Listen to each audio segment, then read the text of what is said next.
Okay, we're not going to use the mic. Good morning. Good morning. Good morning, Chris. This day has been a long time coming, but we've arrived, so to speak.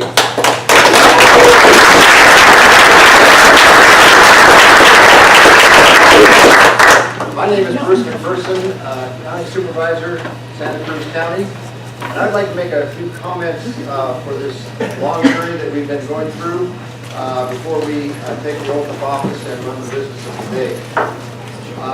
This is a momentous day as we establish Monterey Bay Community Power, the first Tri-County Community Choice Energy Agency in the state of California.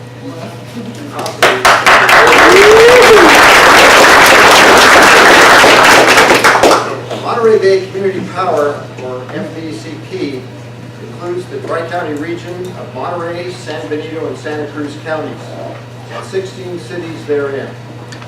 The population of the area is more than 750,000, and at 661 megawatts stands to carry the largest peak load of any community choice energy agency in California. Community choice agencies provide the most impactful environmental strategy that is available to us in meeting state and regional climate goals. Our projections show that we can double our reliance on renewable resources with energy, with solar, wind, and biomass primarily, to meet state and regional climate action goals, possibly 10 years ahead of the mandates that were established by the state for 2030. Additionally, we can do this with cost at parity or less, all while creating local jobs. Another key benefit is that we have local governance, which we're about to get, through county and city representatives who are about to be sworn in. Community choice energy agencies are funded through customers paying their electricity bills, not taxes. Local ratepayer money stays local, and our being a larger tri-county agency should drive down costs for us in procuring electricity. I want to emphasize that the Monterey Bay Community Power is a tri-county agency in which each of the counties and cities should be and will be beneficiaries of the clean electricity power about to be produced through our collective leadership. Not $1 of general fund money from any county or city was tapped to conduct the necessary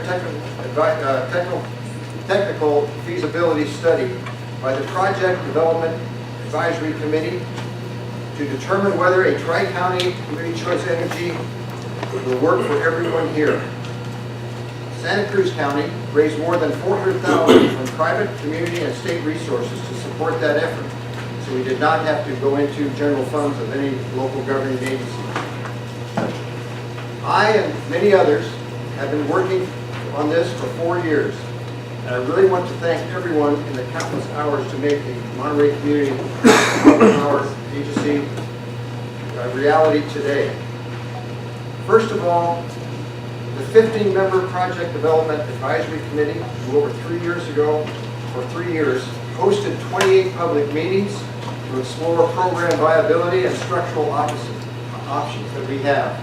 I'd like to have members of that committee, if they stand, let's give them a round of applause.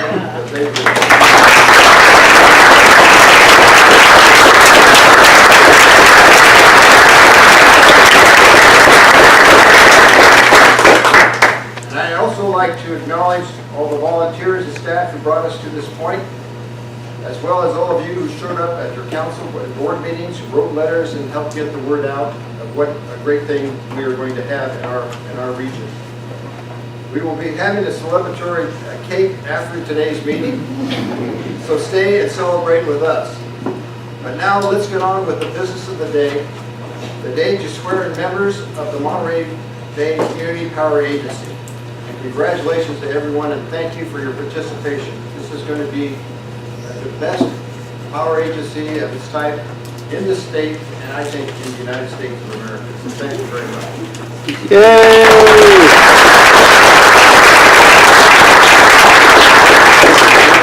I think go around the table and and get a roll call so we can establish a quorum. And what we would like to have, as we go around the table, is your name, title, jurisdiction, and what board you're going to be on. So if we could start down here, on my right.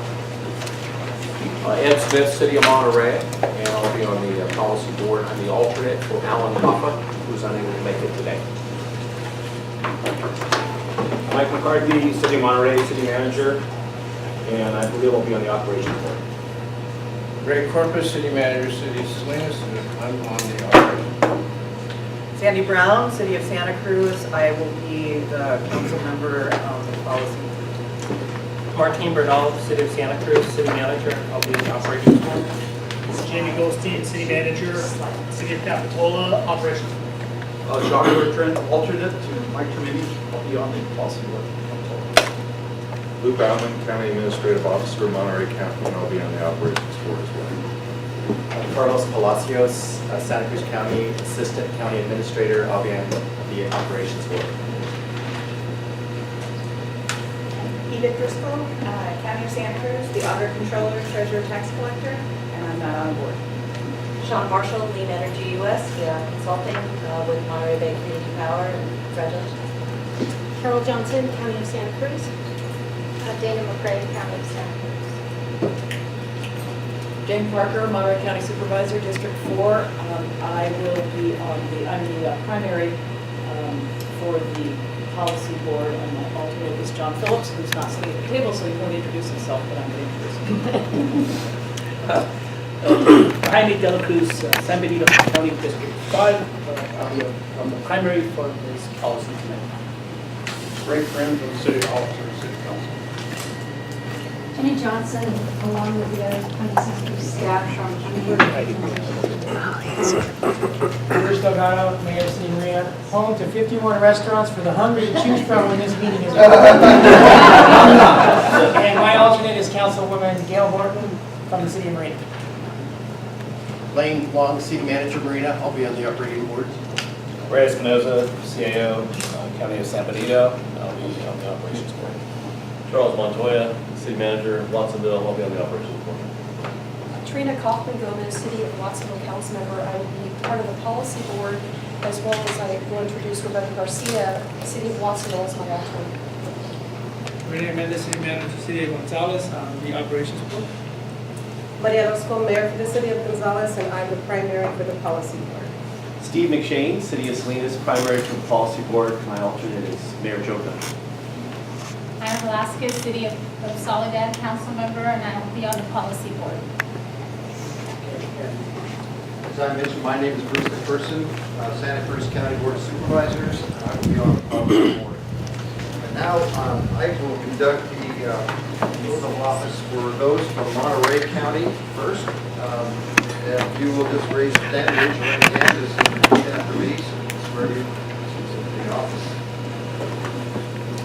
This is for the public motion. Monterey County, make sure.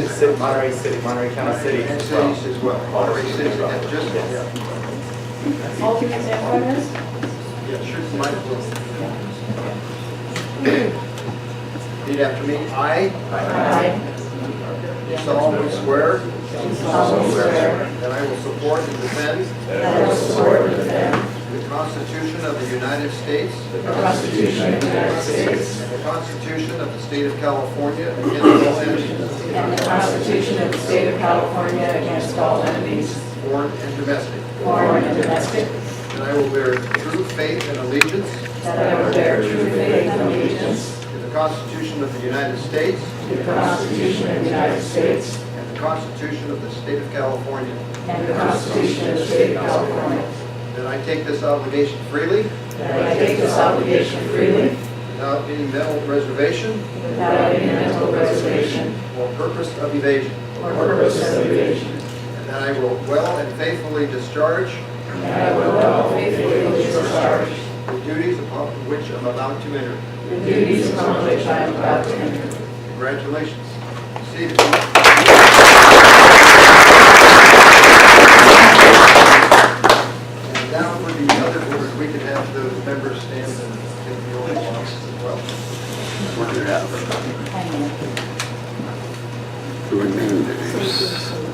Santa Cruz and Hollis, San Benito. San Benito and Santa San Cruz? Benito. San Benito County, right?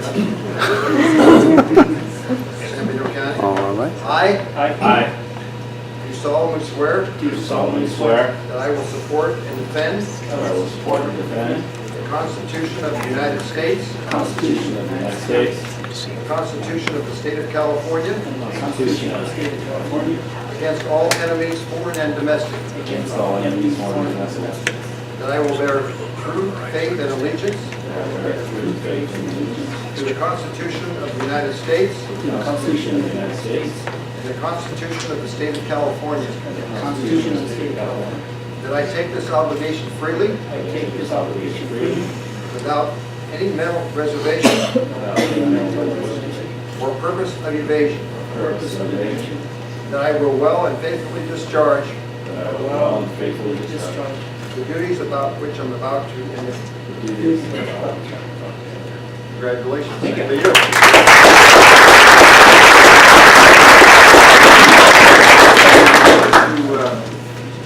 The oath for the Santa Cruz County Sheriff. All right, Santa Cruz County and cities, plus Operation Board folks, right?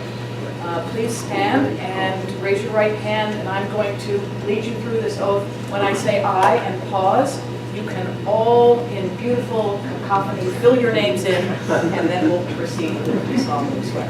All right, ready, set? I do solemnly swear that I will support and defend the Constitution of the United States and the Constitution of the State of California against all enemies, foreign and domestic, that I will bear true faith and allegiance to the Constitution of the United States and the Constitution of the State of California, that I take this obligation freely without any mental reservation or purpose of evasion, and that I will well and faithfully discharge the duties upon which I am about to enter.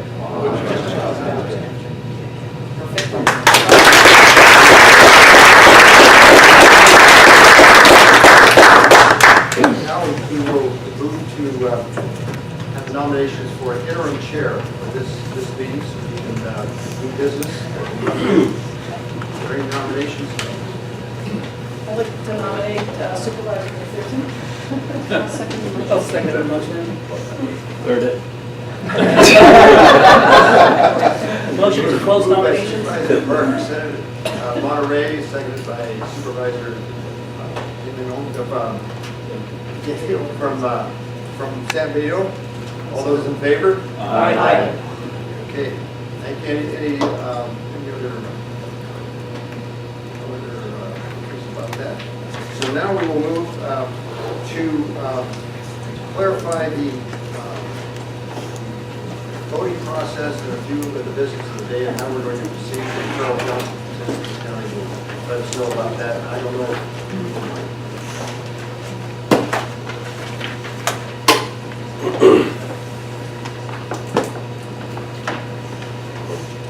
Good morning. Thank you all for coming. It's a momentous moment for the Tri-County region. I believe the first item on the agenda that we're going to be covering, the next item on the agenda is going to be the introduction of the Monterey Bay Community Power Implementation Team. And for those individuals, I'd like to introduce Jenny Johnson from the County of Santa Cruz, Assistant or Analyst to Supervisor Bruce Peterson. We also have Dana McCray, County of Santa Cruz, County Council. David Peterson, Planning Department, County of Santa Cruz. Peter Detlefs, Office of Economic Development, County of Santa Cruz. Edith Driscoll from the County of Santa Cruz, Auditor Controller Treasurer Tax Collector's Office. And that I see in the audience yet, but Benito from the County of Santa Cruz personnel. Also in attendance is Sean Marshall from New Energy US, as well as Paula Maxfield from Miller Maxfield. Also on the team is Pacific Energy Advisors. There is no one representing them this time in the audience.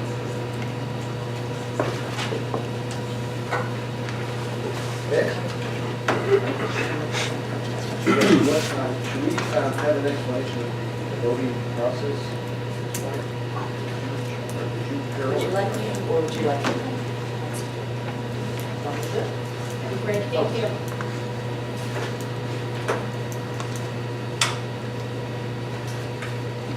Good morning, everybody. So, as you can see, this is a joint policy and operations board meeting today. And so the way that the voting will be structured today is that we establish quorum for both the operations and the policy boards, which is great. There are 22 board members in attendance, which is actually 100% participation. And so in order for a vote to carry today, we are going to do aggregated voting of both the policy and operations boards together. And so in order for a vote to carry, it will require 12 votes today. Are there any questions? So looking at the makeup, if I could have a little explanation, a little bit more about the proposed, what the implementation team would be, and should there not be San Benito County, Monterey County representation? So would you like me to respond? Or would you? I'll give it a shot. It's later on, I think. Yes, so we will be discussing more of that later on in the agenda, but this is a sort of right now temporary team until we figure out exactly how we're going to create the leadership and the staffing to carry it through this implementation period. This is not a permanent situation, but we will also be bringing this up later in today's agenda. So it's a good question that we do have it on the agenda to discuss later. Mr. Chair, just real quick, we're going to discuss it. So in the one of the items that we will discuss, we'll have a time when the full permanent proposal implementation team will come on board, correct? Okay, we will then move on to item number 5 on the agenda. Is there any public comment from the general public for items that are not on the agenda? Is the microphone working for the public? I think that might Yes, yeah, Scott's going to come on. Thanks.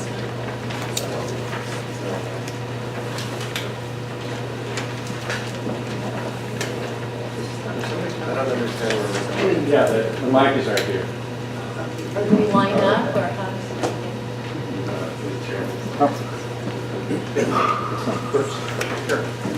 Hi, my name is Andy Shaw-Coron. I live in Aromas, which is kind of a fitting place to be speaking since Aromas is represented by at least 3 counties, and our main street divides Monterey and San Benito County, but Santa Cruz County also owns part of Aromas as well. So to me, this is a really auspicious occasion because these 3 counties have already made some very strong decisions regarding the future of energy and the environment. All 3 counties have decided that they're essentially going to limit extreme oil extraction and move forward to a renewable future. And we hope that that renewable future will be one where, just as the people spoke in making the decision about the oil and gas, the people will play a big role in helping guide this decision. And I think that one of the ways that that can be done is a very robust public policy plan where the people can say about how they'd like to see energy developed in this county, particularly seeing that most renewable energy should be generated locally with local jobs, and should try as much as possible for it to benefit both the actual homeowners as well as institutions like schools, where they could get the maximum amount of money for any excess energy that they generate, so that it would help them financially. And further, I think that you should seriously consider, as you look at the makeup of your board, finding some way for there to be representation from at-large, some kind of at-large representatives that are either elected by the members of the 3-county board, but some way that a person could be, or persons could be part of this board that don't directly represent any entity, but are thinking more about the larger regional development. Thank you. We're going to be limiting comments, that was, you were fine, to 3 minutes. Great, thank you. My name is Kevin Dayton. I'm a Monterey resident, and I'm going to be representing a group called Clear Honest Options in Clean Energy. This is going to be a coalition of business and taxpayer groups who are going to just be checks and balances on this joint powers agency. One of the challenges in joint power agencies, as you all know, is that you're actually appointed to this board rather than being directly elected, and you have a lot of business to do in your own local governments, and sometimes it's hard to keep track of what's happening. You get the agenda, you might look at it at the last minute, and there needs to be, of course, public involvement to make sure that all of your decisions are done toward the goal of providing clean, dependable electricity at a reasonable rate for taxpayers, ratepayers. So we're going to be doing that and looking forward to it, and I think that everybody here is committed to the success of this agency in providing electricity at a reasonable rate for ratepayers. And we'll be here just to nudge you as various pressures come up to say maybe you should do something that may not be in the best interest of ratepayers, but may be of best interest of someone else. So thank you. This will be great. I used to live in the city of Roseville, which has its own municipal power company. The rates were much better than what PG&E provided. So there's a lot of opportunities here if the right policy decisions are made. Thank you. Thank you.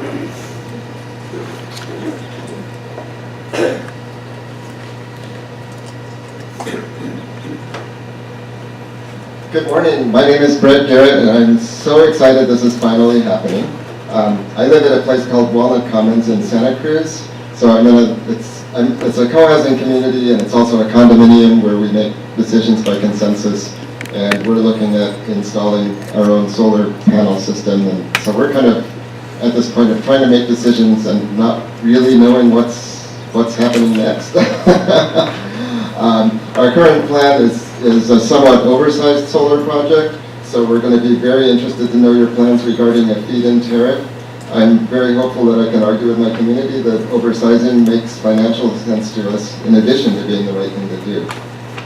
This should help to sway some of my neighbors who are kind of expecting the CCE to solve all of our problems.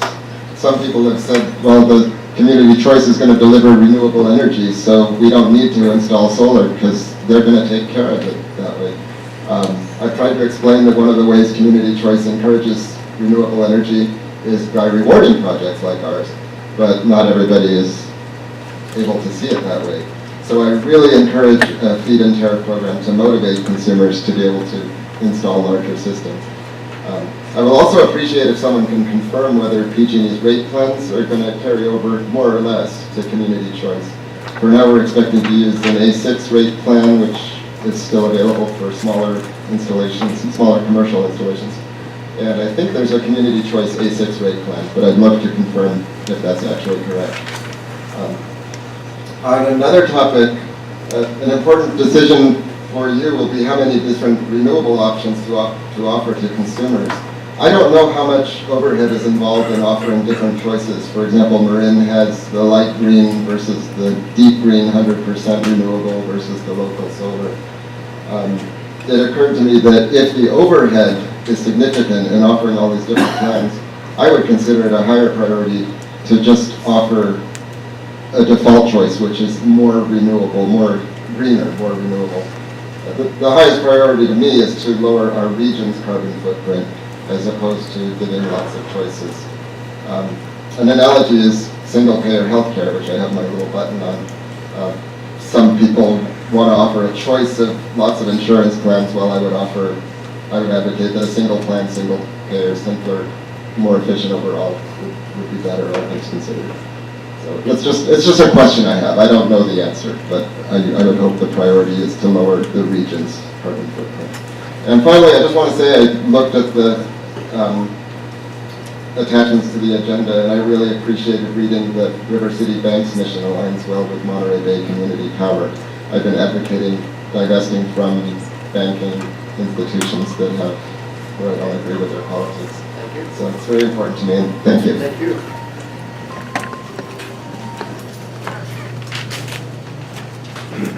Hello, good morning. Congratulations. My name is Mary Shaw Perron. I'm from Aromas. And first of all, since I don't notice some key people who were activists who really helped make this happen are not speaking, I want to acknowledge Romero Institute, Daniel Paul Nelson, and Margaret Rebecki, who's still working on King City and Delray Oaks, Joe Jordan, who had this idea, and I think we have Denise and Heidi from Sustainable Communities of Monterey Bay, and there's a number of other people who, including myself, who worked on Measure J and Measure Z. We worked for quite a few months to really push the cities and some of the counties to vote yes to adopt to join the JPA. But I'm here today because I'm also part of the Aromas Progressive Alliance Action League, they wanted someone to come here today to say that they have decided, the environmental committee, that they want to be self-sufficient. And you might think it's kind of crazy for a small community, but I think it's a great idea. San Juan Bautista also voted, this is actually over a couple years ago, to become a model green community. What they want to do is to be self-sufficient in terms of energy production. So after Measure J1 in San Benito County, I worked with San Juan Bautista to try to implement this and discover how difficult it is. The school and the city both wanted to do this, and we tried to get some low interest loans. There's a 1% and 2% interest loan that's available from the state for schools as well as cities. However, the waiting list is really huge. And that's actually been a big barrier. So the project stalled, even though there was a lot of support for this. So I think that, this JPA could help these communities with this. There's a lot of interest in becoming more self-sufficient. I think what people don't want to see are massive solar farms, even though that may be necessary. I think a lot more people would rather have rooftop solar or solar over parking lots. That's less of an environmental footprint. So this is a message that the APAL people asked me to convey to you today. Thank you very much for your time. And congratulations.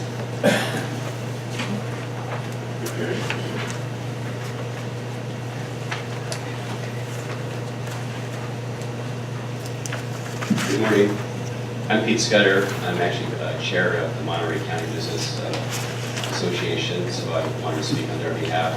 I'm also a solar contractor myself. There's a great opportunity right now for this agency.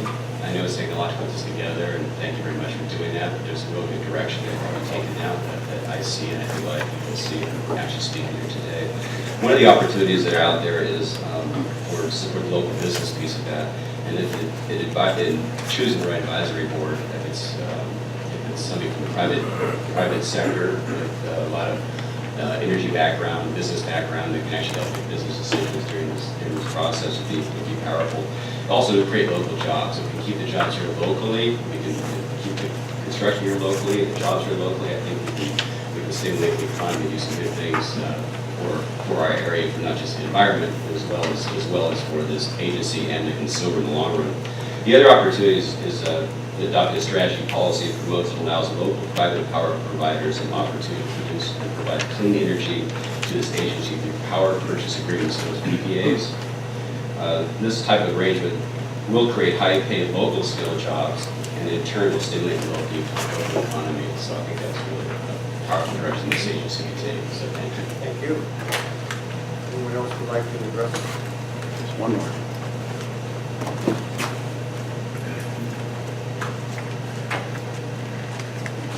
Good morning, everyone. My name is Michael Saint from Aptos, a member of several activist areas in Santa Cruz County, primarily Citizens Climate Lobby. And what I'd like to do is also thank everyone for doing all the work they've done over the past several years. I've been to several of these meetings talking, trying to convince groups to try to vote for this, and I really appreciate it. important part of this is, if no one knows, is there's legislative issues coming up that actually go against community power situations here in the Santa Cruz, Monterey, and San Benito County. The first one I'll read to you is, this is one that has been put on hold primarily because they didn't feel they had enough votes to pass it. And that would be SB 618 by Senator Bradford, which states that this would tie the hands of community choice programs by putting approval of their integrated resource plans in the hands of the CPUC, the California Public Utilities Commission, an agency that has demonstrated strong bias favoring monopoly utilities against community choice. So that would be someone, I'm sure you have a legislative person here. Just keep an eye on that. That's going back to committee. So I'm going to do my best to do the same and also to get it out to other people in my area.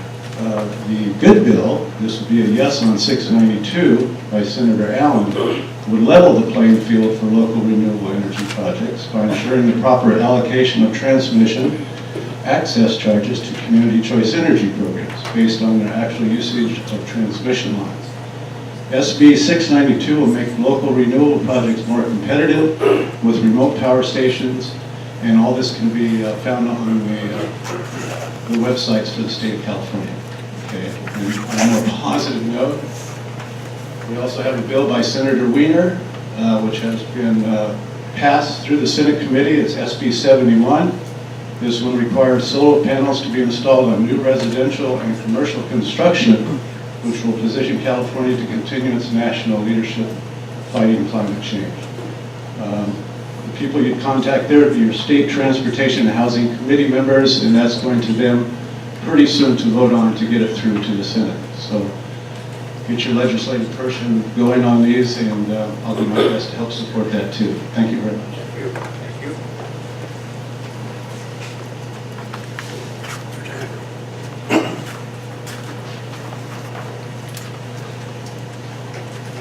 Everybody, and happy May. I'm Joe Jordan. Drove down here today with that guy, and I'm glad he talked about the climate. Somebody should have said something about that. I teach that stuff, but it goes without saying around here. And we drove in an electric car, a battery electric car charged by solar. And I bring that up not just to beat our chests, but hey, this thing could partner with, for instance, the Monterey Bay Electric Vehicle Alliance, which some of you know about. They're involved with the build-out of electric charging infrastructure in this region. And of course, the big question is, well, what's so great about electric cars? They're still all powered by nuclear or large hydro or whatever. Well, hey, they can be charged by more and more by solar, wind, biofuels, whatever. And the whole issue of storage is really hot. And I wasn't even going to speak here unless I didn't hear something that needed to be said. The thing we haven't talked about yet is storage on the grid. A lot of you folks have already started looking into that. I'm sure you're going to be finding out a whole lot more. It's a major thing to help renewables actually work. Last thing I'll just say for now is back in 2000, before we had any of the great incentives we have now, I initiated the solarization, what little solarization the Santa Cruz City Schools have done. We need to do a lot more for educational as well as infrastructure purposes, and I'm glad, as my friend Andy at the beginning said, this organization ought to be able to really help jumpstart that in a big way, solar on schools. So thanks for everything you're doing, and good luck to us all. Thank you.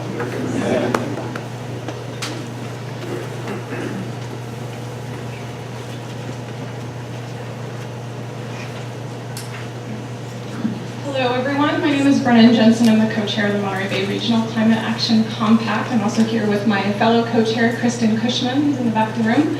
And I just want to really congratulate the entire policy board and operational board for getting to this momentous occasion. And I want to, in particular, really acknowledge Jenny Johnson, who has been the driving force in this, especially for the past 4 years, but going back even to 2011 when this was first identified by the compact as a key initiative for this region, as the most important thing that we can do to reduce our greenhouse gas emissions. So thank you on behalf of myself, on behalf of the compact, and of course on behalf of the community. Thank you, Jenny.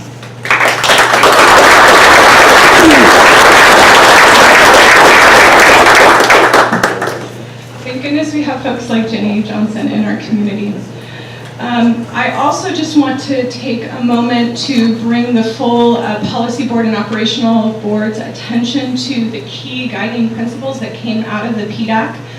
We've had a very extensive process over the past 4 years with a lot of technical advisors who have come up with the key elements of how this program can move forward. So I want to make sure that's everyone is mindful of that. I'm sure that there will be more discussion about that as we move through the day and through this process. In particular, at the compact, we're very interested in localized build-out of renewable energy over time as the process gets established, and of course a focus on local green jobs. But I wouldn't limit it to that. I would really look at all those key guiding principles, because that will be a key element in helping us move forward in a productive way. And thank you all. Congratulations on this day.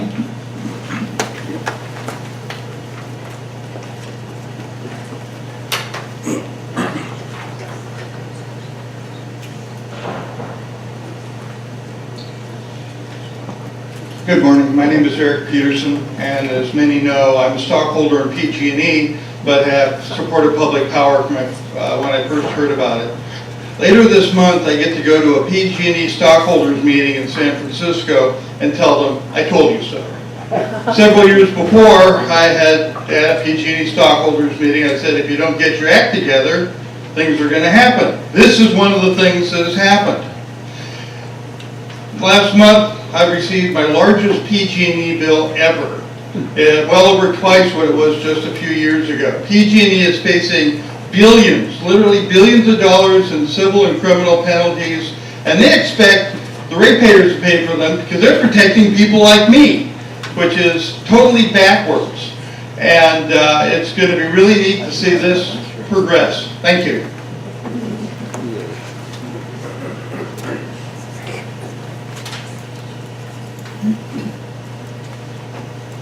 Hello everyone, thank you Bruce, thank you Ginny.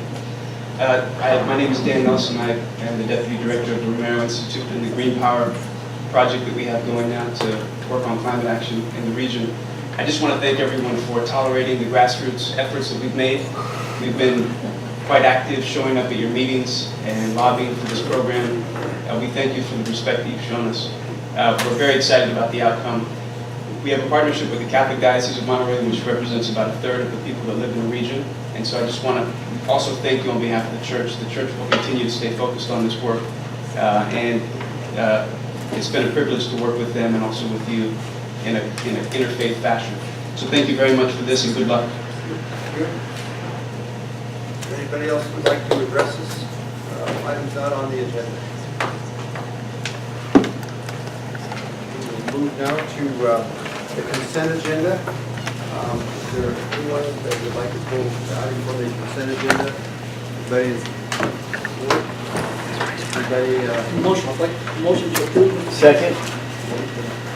Move to second to approve the consent agenda. Approval of interim general council contract. All those in favor? Aye. Opposed? So ordered unanimously.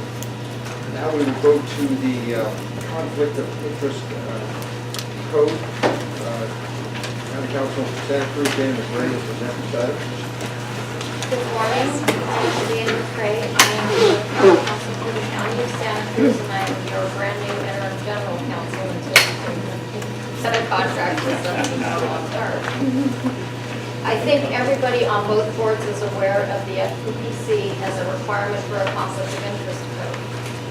There's a memo in your board packet that describes the requirement and a code with the exhibit listing the employees and the board members who would have to file with the FPPC every year of Form 700, which you're all already doing now. This document is in here for a joint vote by both of your boards. If you have any questions about it, I would be happy to answer them. It's set up the way it is with the appendix, so that when you add employees, all you have to do is change the attachment, you don't change your code. Are there any questions about the conflict of interest code? Motion to approve conflict of interest code as provided herein. I'll second the motion. We move to second to approve the conflict of interest code. All those in favor? Aye. ordered unanimously. And now we will review the roles and responsibilities of the Policy and Operations Board. That's Carol Johnson. I think this is an answer to where's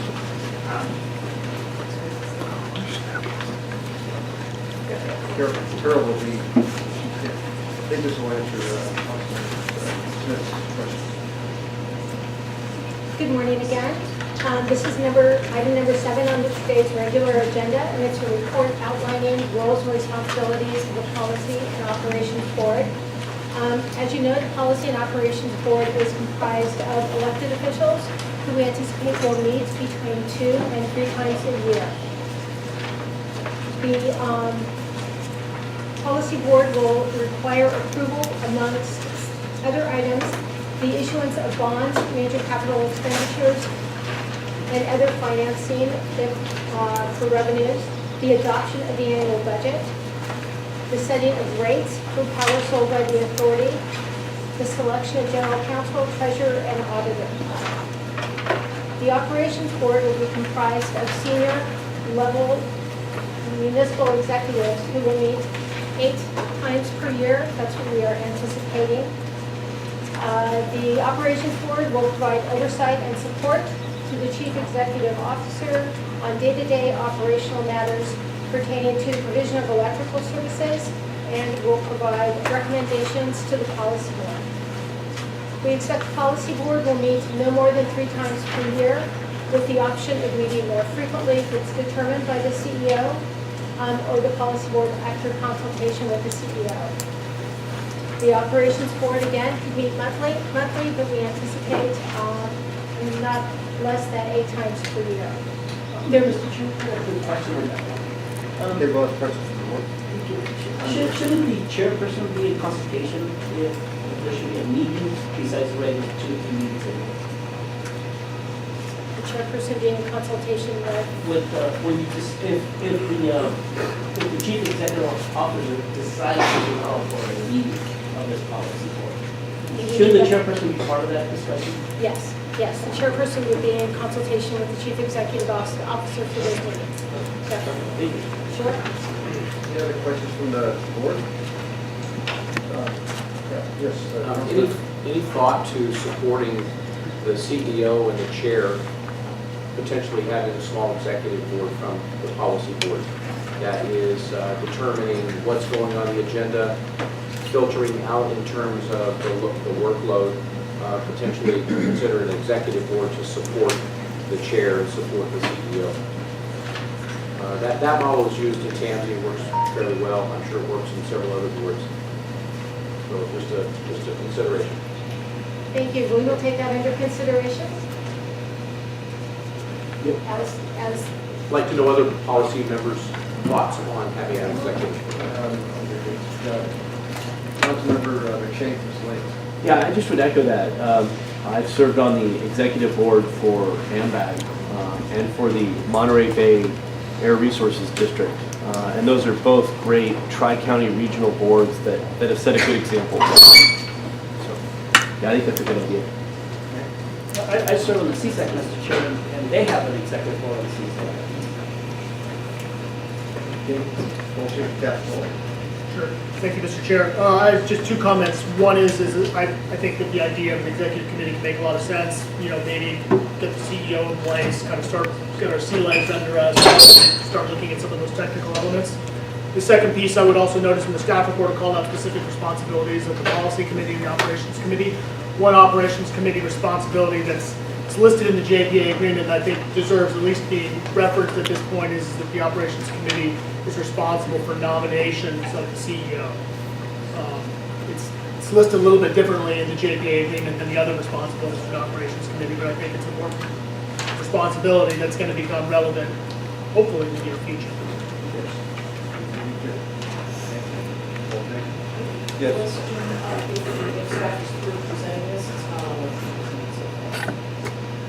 That's fine. Okay.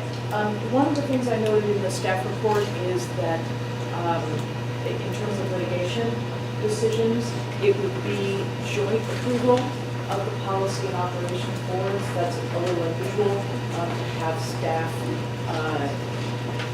being involved at that decision-making level. Obviously, we take, guidance and suggestions, but is that in the JPA agreement, and could you talk to me about why that is? Should the operations board part of the litigation? The decision-making role, I mean, clearly they would. Mr. Chair, any litigations should go through my policy. Right, the way It it's does say proposed policy is- and operations is the way it's proposed.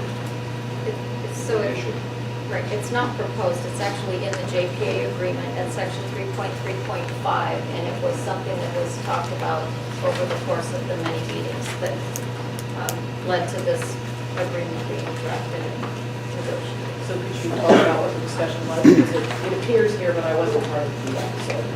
I'm sure it was discussed, everything was discussed to a great extent, and I know a lot of issues were weighed, so it's just, I don't know why that came forward.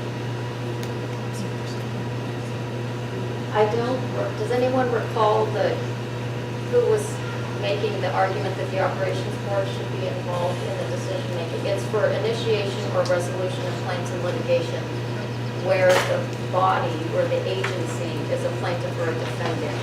I think that from the staff's point of view, it was that since we're working more on a monthly or day-to-day business with the CEO, that the recommendations would come from the operations board to the policy board to make that decision, but that staff from the operations board would come forward and make that recommendation to the policy board. I mean, I would defer to Martine or Jamie, you all should know too, I don't remember, but I think that's what it came from.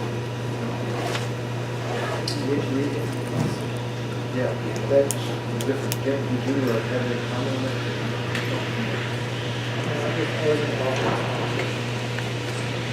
I think Mr. Chair, my recollection of the conversation just had to do with the operations board meeting more frequently and, being maybe more, involved in the day-to-day decision making, and then sort of just bicameral recommendations and actions would be required on these bigger decisions. That's my recollection. I'm sorry, sorry I don't buy that. The thing is that we don't get litigation staff, I'm just being honest. And if we do, they kind of go slow, So we could afford to have either call a special meeting or meet during one of those 2 or 3 times a year. Because litigation drags its feet. And so to have the operations make a decision and not come to the policy board to make that decision, I won't accept it. So, the policy committee would be, or board would be involved. I just wanted to clarify the original question is whether or not the policy board is the voting institution, or if the operations board also will be voting, or if that's about making joint recommendations to us, voting on whether to make a recommendation to the policy board, because we ultimately have responsibility for litigation and any decisions that were made. So I guess I just want to clarify what the intent of the language is. Are we all voting, or are we voting as separate bodies? That'd be helpful, thank you.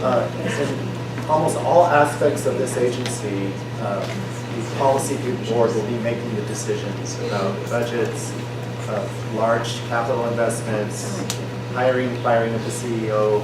So in many ways, if you think of a planning commission and a city council or planning commission and board of supervisors, in almost every aspect, that's the relationship. The policy board is clearly making the policy decisions, and the operations board is making day-to-day decisions and also making recommendations. The one exception is this litigation issue, and this is in the JPA agreement. So it's not, we can't change it. It's in there. And the idea was that, the discussion was that during our formulation of the JPA was that because the operations board is involved in the day-to-day operations, they're going to be very familiar with what's going on in the terms of the technical details of these very technical potential litigation. And so that thought was that it would be a joint decision. That would be the one joint decision would be on litigation between operations and policy board. That would be the only area. In every other area, the policy board is making the final decision. Thanks for clarifying. Mr. Chair, so how do you change that? Well, it is in our bylaws today. So this language was voted on by each one of your jurisdictions when you approved the JPA agreement. If you want to change it, then you need to get your separate boards meeting, and then you would follow the procedures for amending this JPA. Okay, Mr. Chair, make a motion that we direct our prospective board members to act as That- agencies. That's not on today's agenda, so you cannot do that. Well, I make a recommendation that we go back to our boards and ask the input from our fellow supervisors, city council, how they feel about that. And I have right here, and Greg, can we put that on our agenda? I'll ask input from our board members, see if they want to pursue that direction. If not, then we'll be mute then. We'll put it in our agenda. And what is the direction, sir, that you're seeking? It's not a motion. It's just a suggestion, sir, to say.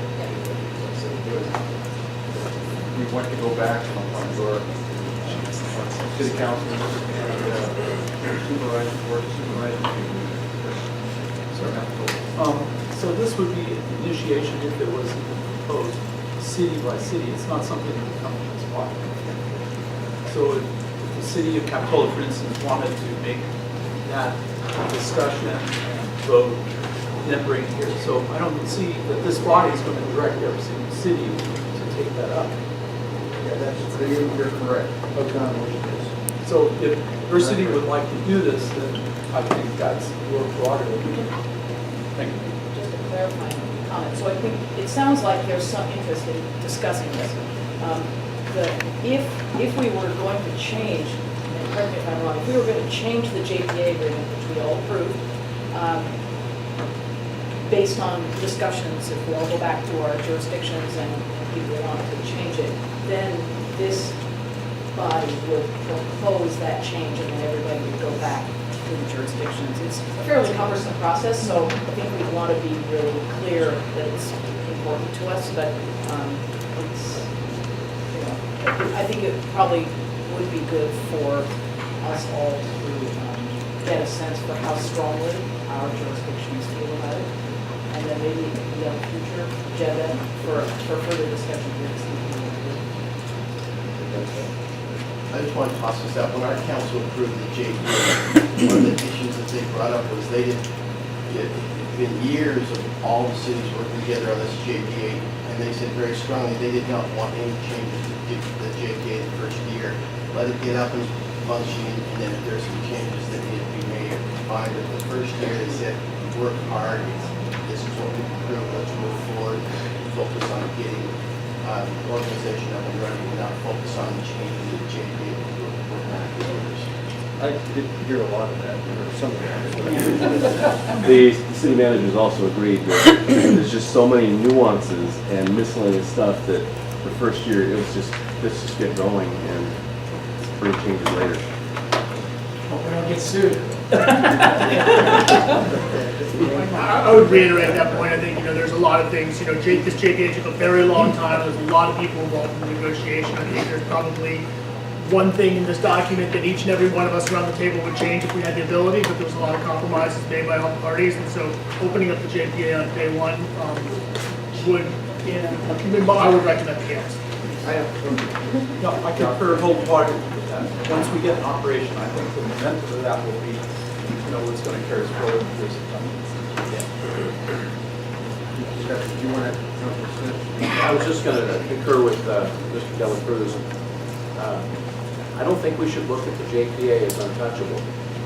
It's an agreement where we discover things that it's not operationally good for us as a tri-county unit. But we should take those on, agendize those topics. One of the topics I'm sure all the cities and counties discussed was the weighted vote. That's something I'd still like to talk about in the future. Today's not necessarily the time to talk about it because we have a JPA. But I think there will be other items that will come up on the JPA that are appropriately amended with legal adaptation and taken back to the cities and counties, and that can occur in the next 6 months to a year. I don't know that I would buy into the theory that it's untouchable for 12 months. I think that would be short-sighted. I think we should be open-minded to looking at opportunities to improve a document that may not be perfect right now. So I would go with recommendation to watch it, see how it goes, collect the list of any adjustments that may need to be occurring in the coming months. Some issues may rise to the level of importance that, yes, JPA is not sanctioned, but we want to get going. And so that's the main thing. So if the level is of that importance to bog us down, then sure, because we really want total participation. If that issue is so important that it prevents that participation, then yes, we need to take it, because we need to be in concurrence amongst ourselves. But I would like to also add that if we're talking about litigation, as it's been pointed out, that should set with the policy board, that we don't want to have an agency that is dividing its interest and power decision-making ability between policy and operations. That will not make well for a tri-county association. So I think if we've identified things that are critical, I'm just saying, let's not just say we have to sit on the 12-month clock. I'd say we agendize them and talk about them as they come up.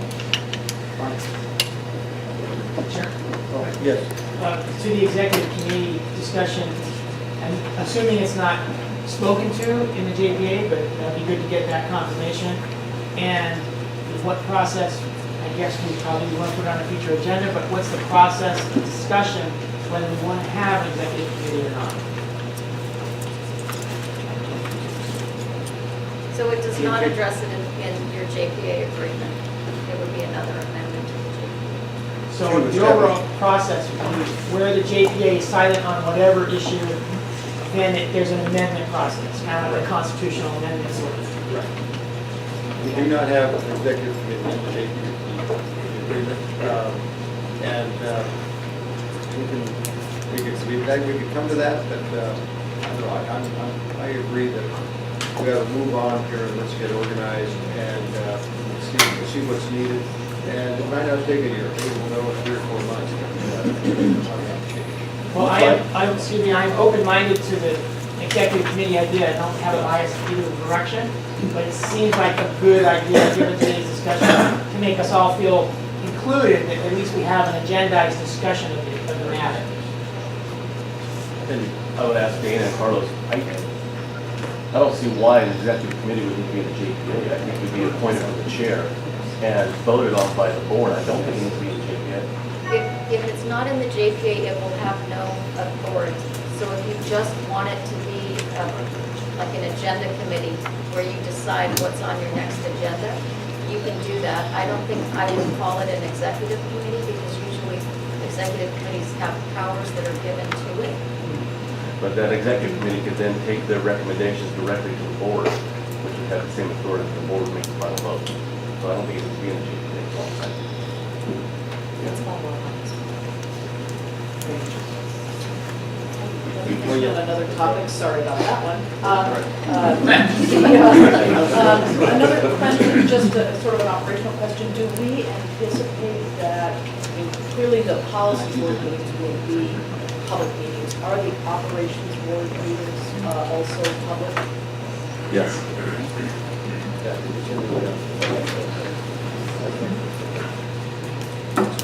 Yes. The answer is yes, yeah. All are public meetings, operations and policy.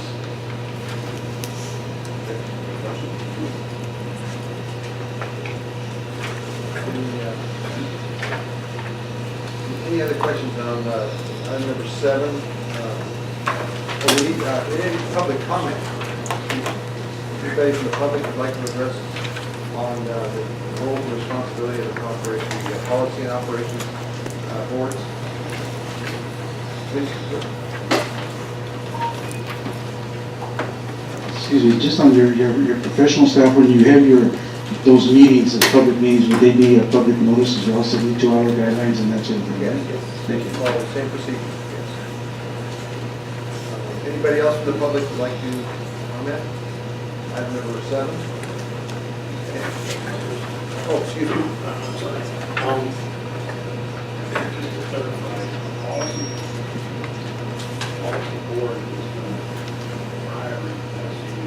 Could you go louder? We can't hear back. Yeah. Stand up. The policy board is charged with hiring the CEO. Is the hiring meetings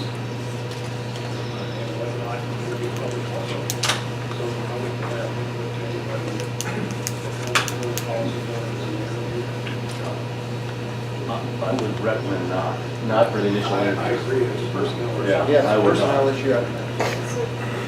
That's covered in 3.4 of your JPA, the process for nominating and then selecting. And the Brown Act has an exception for decisions such as these. If you wanted to make it public, you could, and that's a discussion that you can have later, but there is an exception in the Brown Act to do it in executive session. I just wanted to clarify that. We're going to hire the CEO, that up to the point where we actually do that.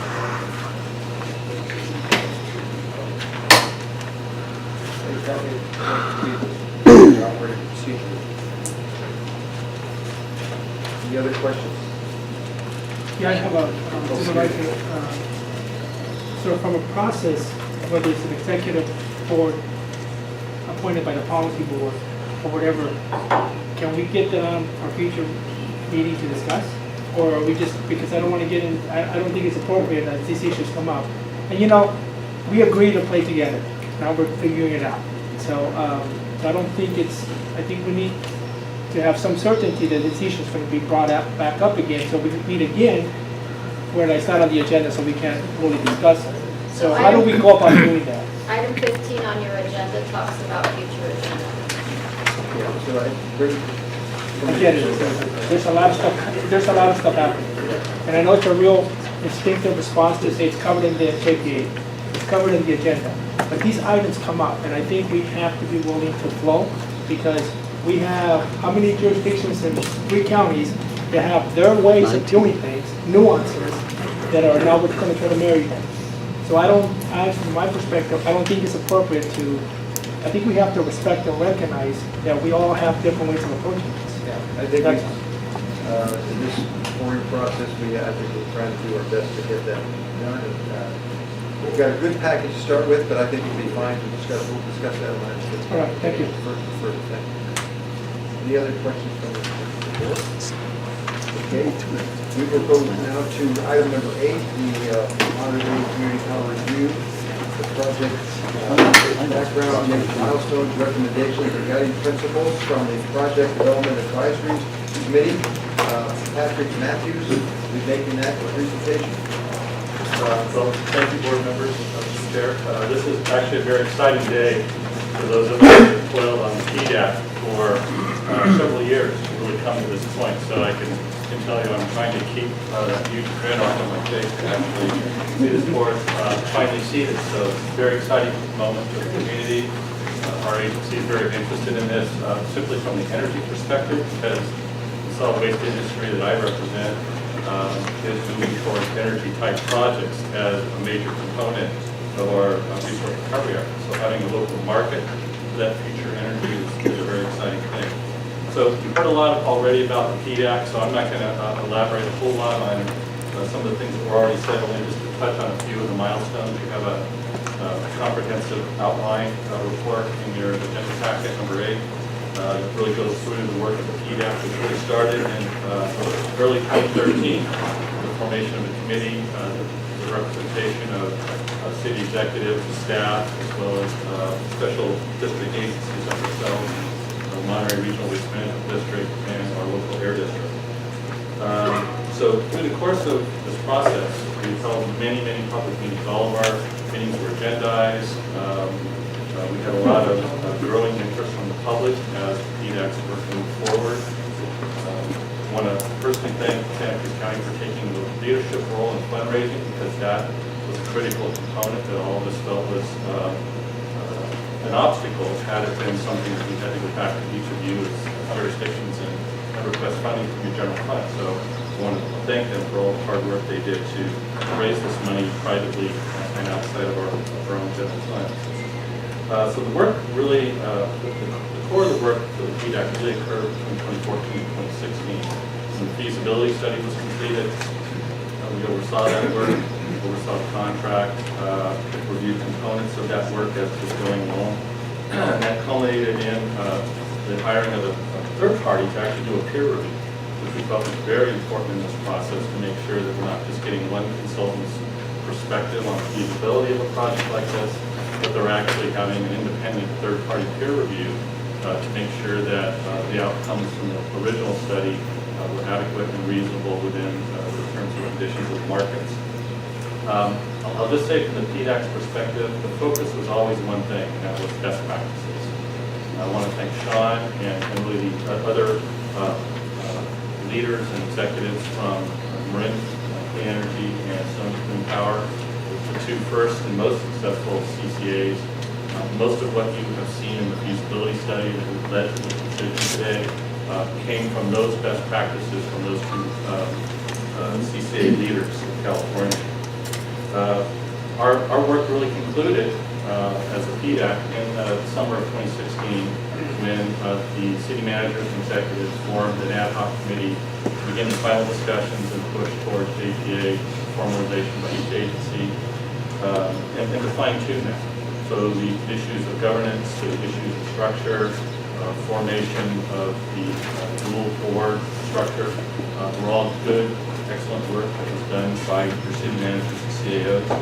And we appreciate the hard work they did in time in moving this project to conclusion. So a few things that came out, I'm just going to highlight, the report really has all these items in it. Just a few highlights from the PDAC we thought were very important. I think one of the most important things that we're all turning to face now is greenhouse gas issues, climate change, and how we as a community can resolve that. So I think achieving those goals really was one of the highest priorities. But being able to do that within a structure that's financially sound and viable, that creates a competitive rate that is at or below those of our existing investor-owned utilities, and put that control locally so that we can both reduce our carbon footprint, but at the same time continue to provide competitive rates and to sustain and encourage development of new local energy. The simple version is if you are buying your energy from a dam in Nevada or Northern California, there's a lot of electricity lost moving those electrons down here. To develop that energy locally, there's far more efficiency in your system. So the build out of local renewable energy is also a very significant, important part of what this agency's efforts are going to be going forward. And then I think finally is, one of the big concerns we heard a lot was concerns over how this agency would be financed. And there was a lot of discussion around startup financing because that is a critical component. And I think, again, I want to thank the city managers, CEOs, ad hoc group for working through those issues, and we will be discussing that later on. So again, I just want to thank you on behalf of the PDAC for the great work that I and my peers committed to in getting it to this point. I want to thank all of you for committing to improving this agency. It's amazing, actually. I think our goal was 12 to 15 agencies that were going to have great success. We have 19. So I think that is a tribute to the hard work that everybody put in on this process.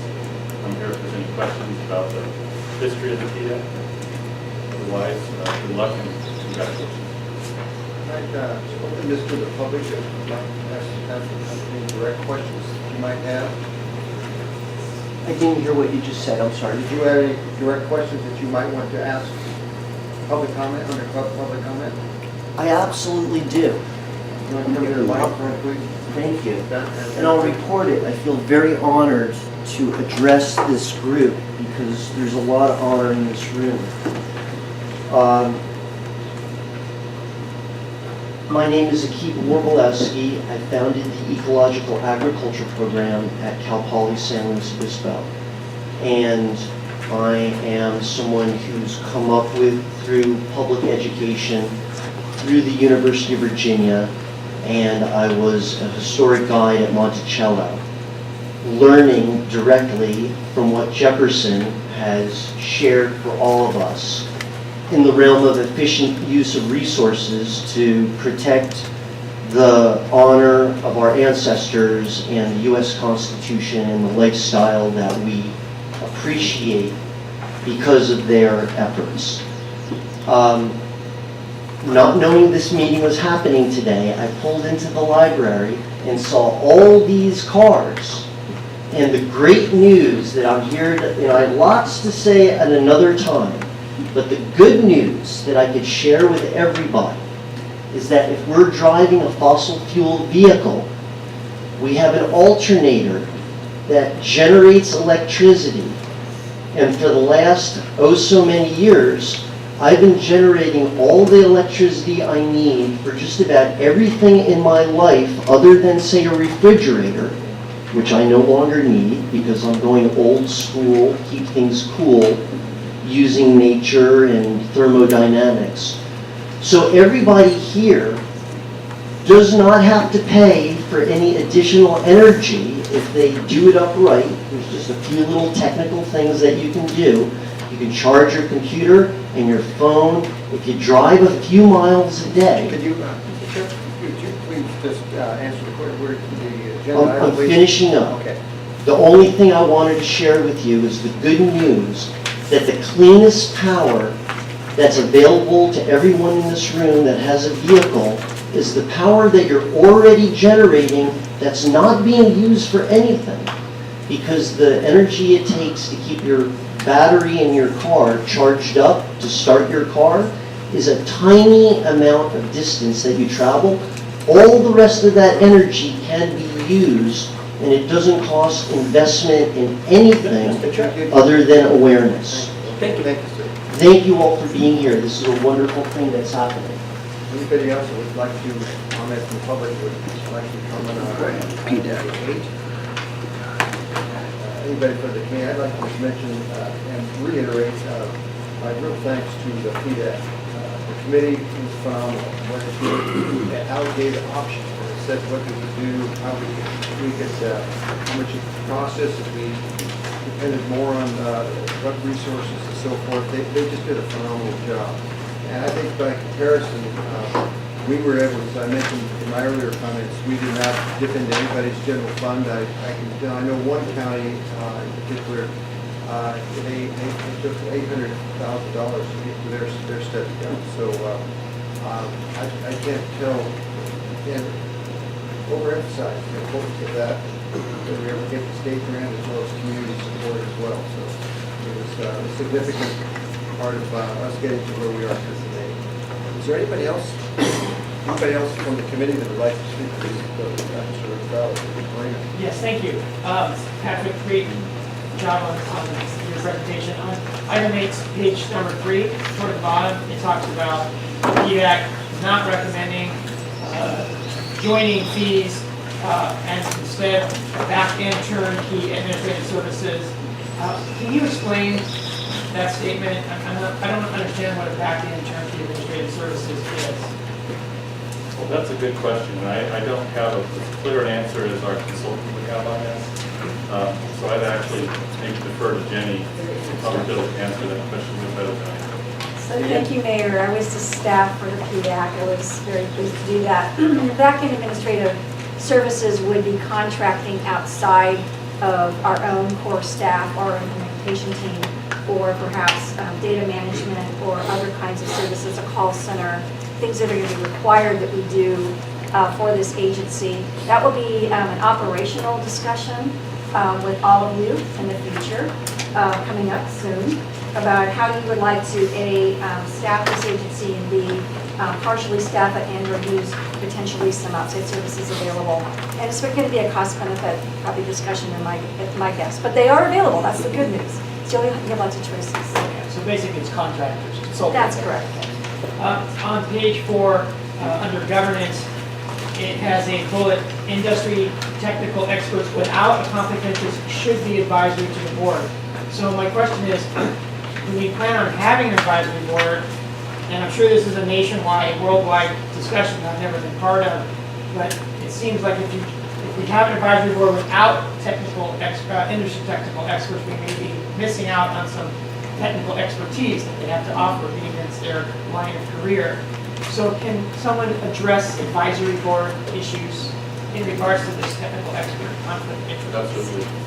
So really, it's simply one of the recommendations that came out against best practices, and we see this in a lot of agencies, is to have an outside advisory board. They have no power, but they can consider issues that are in front of the board in advance and provide you their technical advice. This specific bullet is just simply saying those people that we would recommend that the board appoint to such an advisory board not have a conflict of interest relative to the agency's business. So for instance, if you have a large commercial solar developer that has an interest in providing energy, that would probably not be an appropriate appointee because they have a conflict of interest. But there are a number of professionals that we heard come forward to the PDAC during that process who have a lot of interest and a lot of expertise in various sectors of energy development that have shown interest and would probably be very good appointees to such a committee. So is it expected that a future agenda item would be the policy around formation of advisory board? I would leave that to the chair, but yes, I would absolutely think that is the role of the board. That would be a future discussion. Okay, and my last question is on page 5 at the very bottom. It talks about building out local renewable generation projects using local workers, making prevailing wages.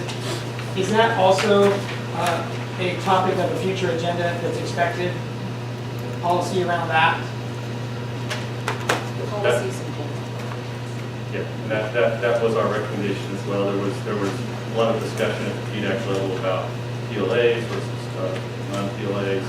We didn't feel that the PDAC was the appropriate body to be making those recommendations, but only to acknowledge that the issue of prevailing wage, project labor agreements, and other things associated with future build-out projects should be a topic of discussion. I think very important and controversial, but we've got to tackle it. Mr. Chair, may I add on briefly?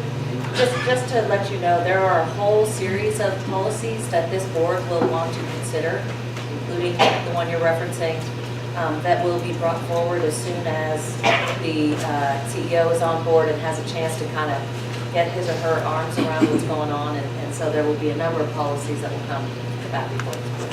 Thank you, Chair. Thank you. Mr. Chair, Yes. there are also comments on the conflict of interest with technical experts. Should we discuss, when we discuss this about putting a one-year,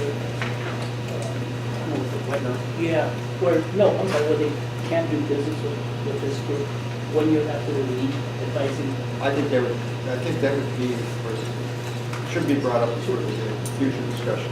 Thank you.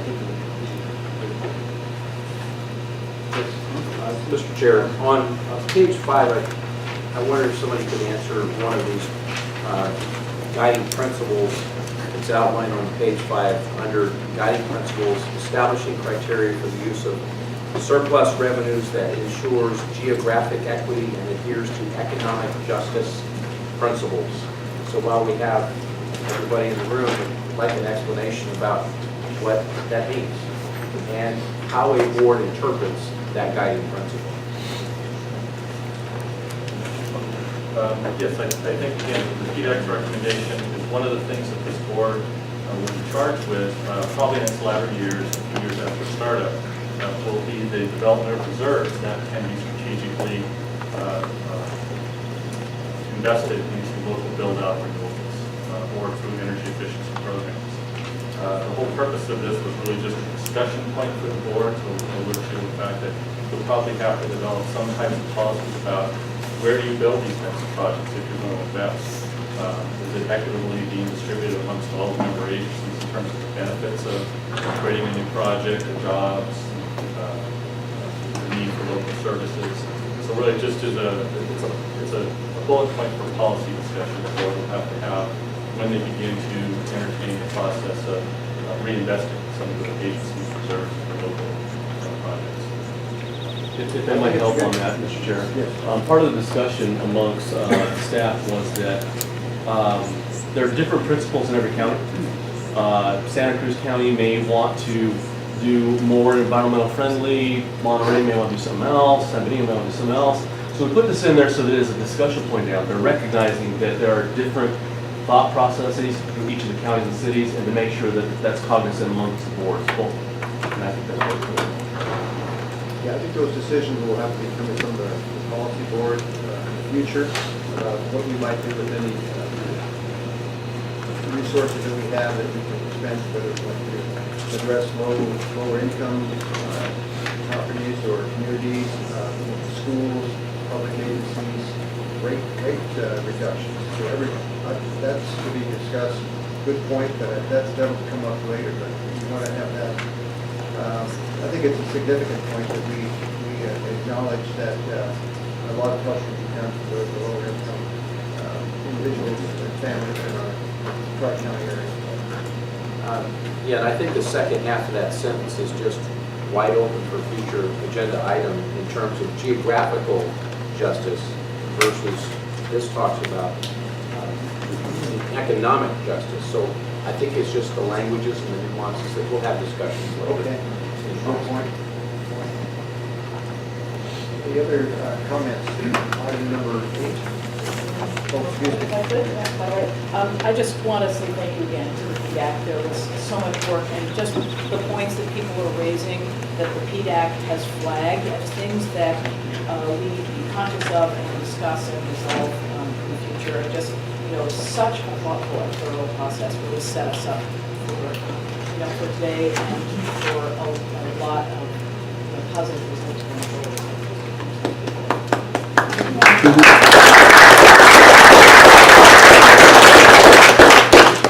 Okay, we will now move on to item number 9. PG&E looking forward, update on the next steps regarding our 2017 implementation work plan timeline, PTAS, and draft budget.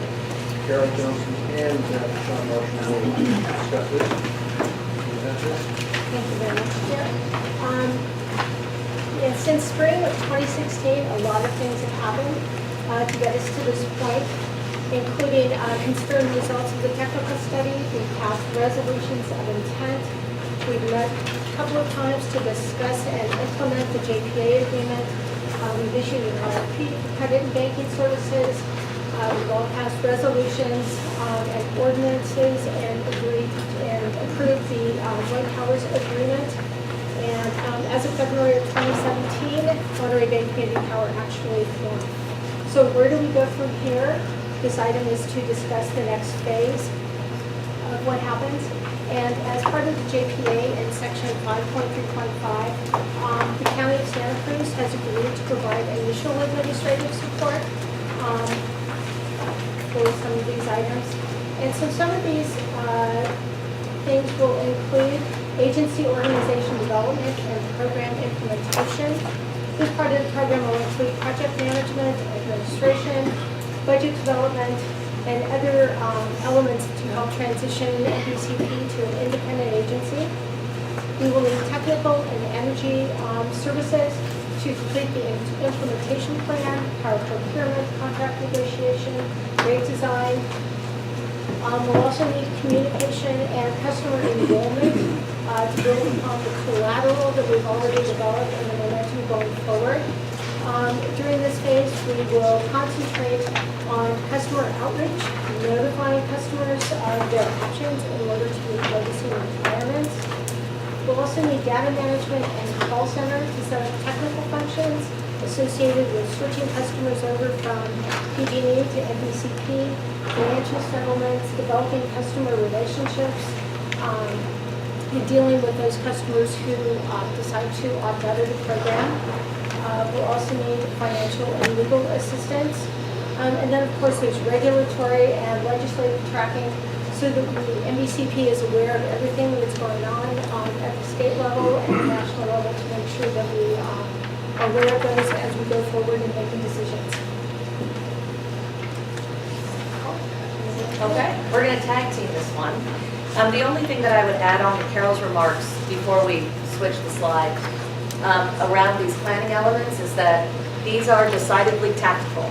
And so these are all just the myriad of literally thousands of things that are required to get your agency operational and functional and independent, as well as the rules around developing a CCA program and serving customers. And so those two things will continue on sort of a parallel track. And then there's also the element of policy and program development that will be happening. We've referenced some of that here today, that will be happening through your board meetings and all of that. So there are a number of tracks that now are going to be, we're pushing the go button into what we're calling phase 2 implementation. which we anticipate will be about 1 year, is the timeline that we're working on. So with that, if I could ask you to advance the slide. We will look at the timeline. Hopefully you have seen this in your packet. Sorry for the small text. I only want to draw your attention to the line across the bottom. And so what we've done here with this critical dates timeline is we have taken a much more detailed spreadsheet that has literally hundreds of tasks on it and distilled it down to, I think, about 10 or 11 tasks. And what we want to do here is just indicate where the literally critical dates are in order for you to achieve an April 2018 launch. Before I go into that, some people may want to know why. Why April 2018 or even May 2018? And the reason for that, as we've explained in other forums, is that the tariff schedule there is a summer tariff schedule that begins in April and ends in October of each year. We do anticipate that NBCP's rate schedule and tariff structure will mirror PG&E's so that customers have an opportunity for apples-to-apples rate comparison. That's going to be important. And so the opportunity to launch earlier in that summer tariff schedule allows the agency to collect revenues that are more beneficial than the winter tariff schedule that commences in October and then goes through the rest of the year. So there's a real economic rationale for why you would want to launch earlier rather than later in the year. And the second reason is called durability of rates. So if you launch later and later in the year, it's likely that the rates are going to change right about January, February of each year, because that's when PG&E adjusted its rates. And so again, wanting to create an apples-to-apples environment, you wouldn't want to set a rate schedule in October and then have to change it again immediately 3 months later in January, February. It can be done. There's no rule against it. It's just that there is some advantage to launching in the spring. So hopefully that helps explain why. Yes. Just a comment on 5.3.5. When we discussed it, the staff discussed how it was to be formed and bring to Santa Cruz County that you guys would do the upfront, the legal support, staff support. We also wanted to make sure that it was isolated, so the upfront cost reimbursable is fine, but if at some point a year later that organization moved out, whether it be in San Benito County or Monterey or stationed somewhere else, that there's not a separational cost for that too. We need to make sure it's a standalone within Santa Cruz County so it's mobile later when the CEO is hired so we go anywhere else. I have a question about one of the items you called out and the core implementation elements. Number 5, the regulatory and legislative tracking and participation. Do we have someone doing that for us today? We do it, but informally. So right now, what Santa Cruz County gets on behalf of NBCP is a monthly regulatory memo that tracks all of the primary proceedings. One of the future agenda items that will come before probably the operations board is membership in a new trade association called CalCCA. Now that is all of the operational CCAs. There are also affiliate members. They're doing most of the heavy lift in Sacramento. And so when you plug into that group, you will be able to track all the different legislative bills, know where the other CCAs stand. And then we will continue for at least a little while to do the regulatory tracking. But as you come closer to launch and operations, it's likely that NBCP will have its own relationship with a regulatory attorney who actually does more in-depth analysis. And at that time, you will determine whether or not you want to be part of certain proceedings and activities of the commission. I understand we're going to get to the contracts in item 13. So, but I just didn't see. I saw that point called out here, but then I didn't see it sort of followed up on item 13. Right now, it's in ours. It doesn't have to be forever. Okay, so let's go back to the timeline. It'll be super quick here. So what I want to say is we are shooting, and we'll be talking about this in a minute, to have our line of credit in place by August. And the reason for that is that the state grant that's been referenced a few times is tapped out. And so it is critically important that the line of startup credits be in place in order not to have an interruption of service and get you guys to that spring 2018 launch. The other thing to call out is that we would like to have your implementation plan, which is essentially the certification required by the California Public Utilities Commission. We would like to have that done for you by October. November at the very, very latest, in order to then do the rest of it to launch in the spring. So what that means is that starting in about August, you all will begin discussing the implementation plan and some of the elements and guidance that you want to have in that. The policy board ultimately is the vote on approving the implementation plan that would be submitted to the CPUC. It generally takes them 8 to 12 weeks to turn that around. So the first mailer out to customers, assuming that we have an April launch, will be in February. The second mailer will be in March. That is statutorily required. 2 mailers must go out 60 days prior and then 60 days post-launch. So I'll stop there and answer any questions about the critical base time. Timeline, yes. From hearing from other agencies, I know that there's been quite a few discussions have been online and whatnot. The rollout that they've done hasn't been that the tap is 100% open.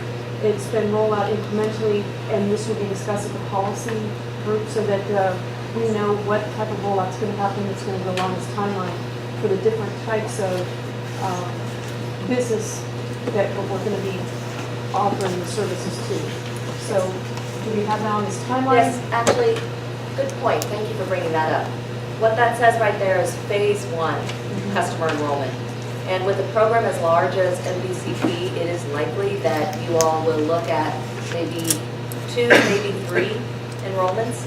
The good news about PG&E now, they've staffed up, they're getting used to CCA. There's not so much, resistance, and so we're seeing CCAs be able to enroll customers faster. But it is contemplated that your phase 1 enrollment will be a subset of your total. What we've seen most commonly is commercial accounts and municipal accounts go first, followed on by residential accounts. But that will all be determined by your technical and energy folks who know how to kind of map out your load and will be making recommendations. That also is codified in your implementation plan. Thank you. Mr. Chair, I need to ask 2 critical questions that I think probably need to be solved today by the policy board. 1, a vice chairman, and 2, are the alternates allowed in closed door sessions? Because as Monterey Bay managers, we meet and we're not always there. We can't always make all the meetings. And so if you all can't make the meeting, you may not have a quorum, or I'm just wondering, That is our next agenda item. Okay. Promise. Election of officers, I'm just and yes. the chair for the day, and then we're going to do. Okay, just want to make sure. Number 12, sorry, item 12. Any other questions on the timeline before we go to budget? It's almost timeline, budget kind of questions. I'll just see what it does. Knowing that we're going to set rates, is it going to be at the recommendation of the experts to advise on what rates we should implement? Because after the next rates, we'll have some past experience, some past data that allows us to say, okay, the gentleman way at the end was saying, what benefit will we get back to the communities? And it really did increment what we did.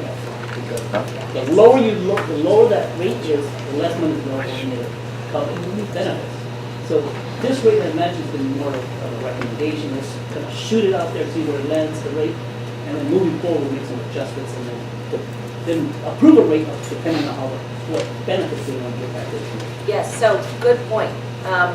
So that's a sort of a multi-faceted comment, but really good to raise it. So the way that it works sort of logistically is that once your technical and energy services consultants on board, and if you so choose to extend civic energy advisors, let's say, what they will do is they will adjust the load size for the current construct of MVCP. And then there will be, the next phase will be the development of a full operations budget that will take the agency from this implementation phase into full operations.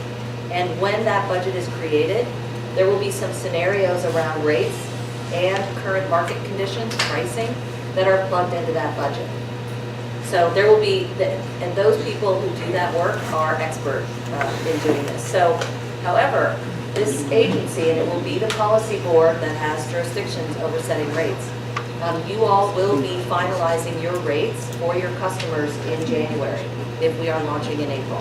And obviously, if we slip out, it goes commensurately. So the rates will be set in January because then we begin noticing the following. Does that answer your question? Yes, it does.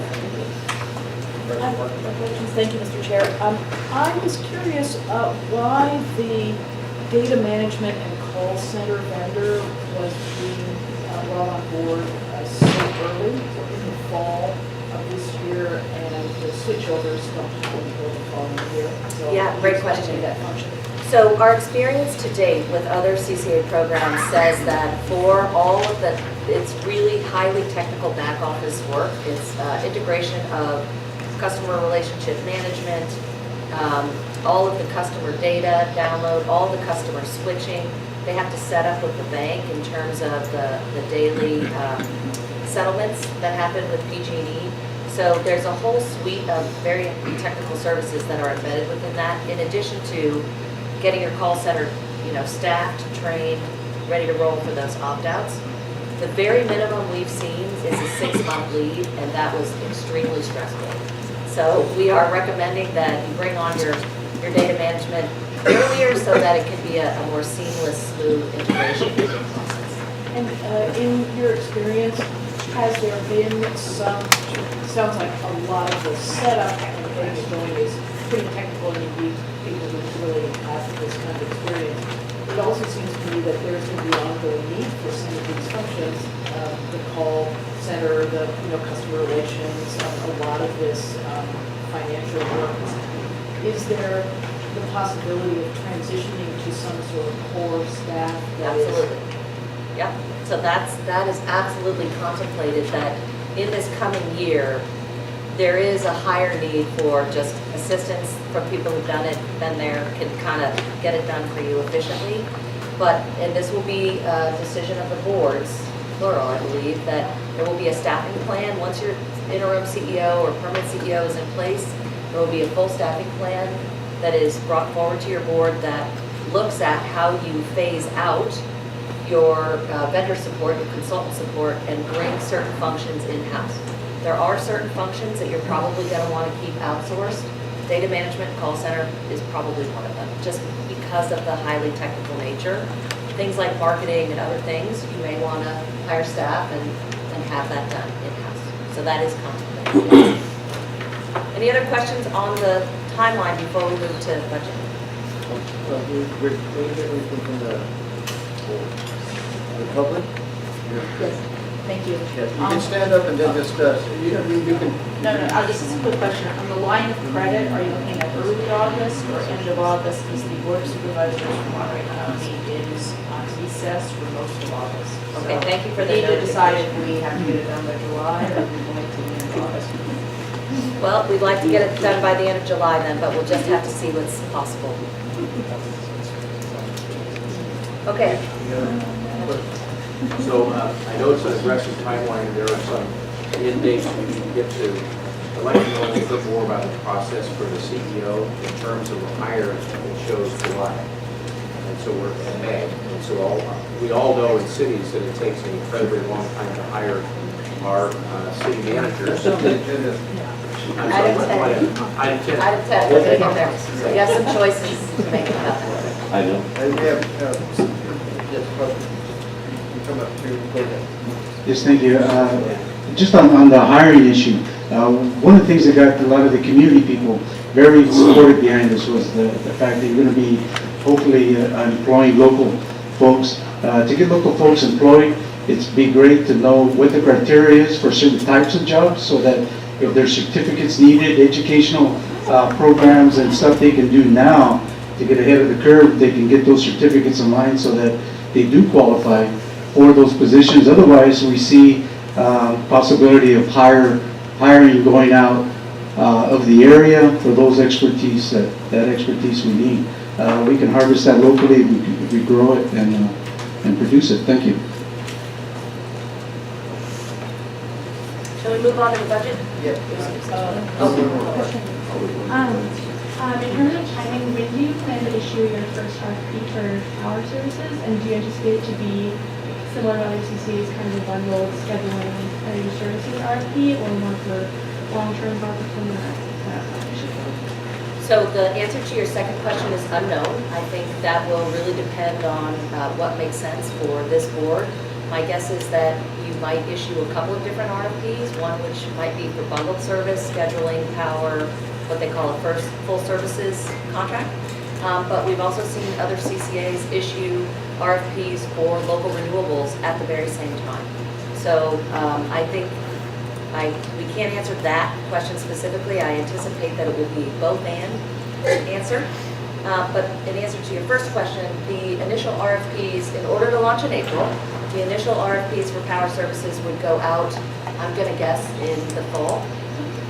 And contracts confirmed by December, January in order to begin providing service by April. Okay.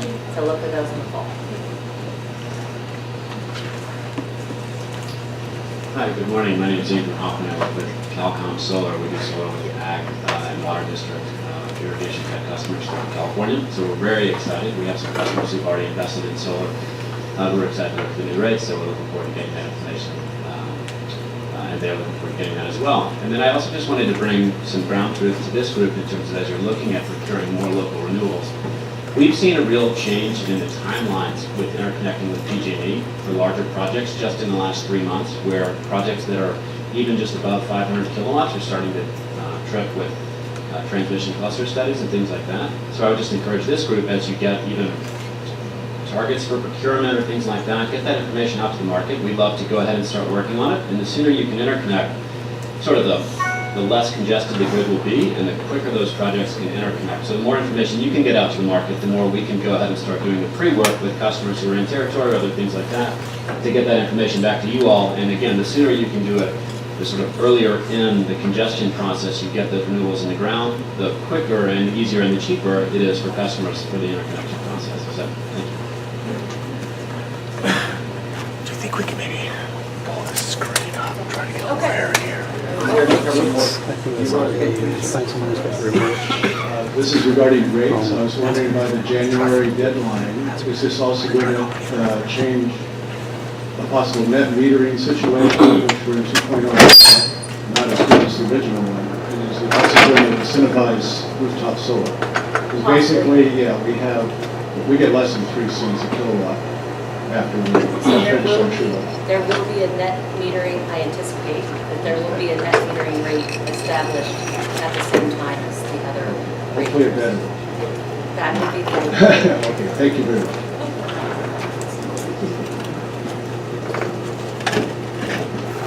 Hi, I'm Brett Garrett again. I'll just say I hope there's at least a possibility of the call centers being local. As consumers, we kind of like to talk to someone local, and also there's a lot of technical people in our community who need jobs. So I just hope that's still a possibility. Anyone else in the public would like to comment? Great to move this thing up. Okay. Back to budget. Sorry, that's for the budget. Okay, what we're gonna do is take a 10-minute break. I mean 10, and we're gonna be back here, so please get up and stretch. Monterey Bay Community Power, 2017. We do have one on, we did get to number 9, the last budget itself. So, I'll just continue, we'll just wrap up item 9 here, and that is what is before you that you have in your packet, also up on the screen, is a draft, I want to underline draft, implementation budget.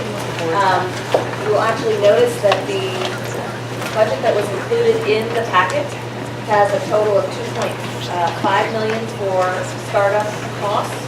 The budget that you have up on the screen actually is a little less at 2.293, I believe, and that's because, apologies, I went back and sharpened the pencil and realized that in this budget that's in the packet, we had included all of the customers for enrollment rather than a phasing strategy, which we discussed here just a few minutes ago. So that reduces your upfront customer notification costs significantly, and you will see that that's, the marketing and customer enrollment costs for the program are pretty high.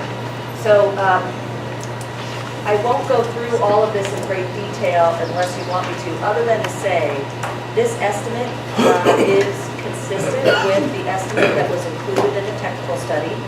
However, what we did is we went back and reallocated some of the line items to be consistent with current practice, current experience.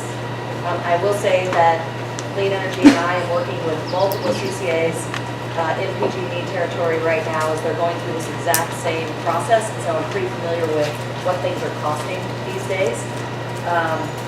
And this is the amount that would be sought in the startup line of credit that we're discussing in the next line item. So this is just the implementation budget.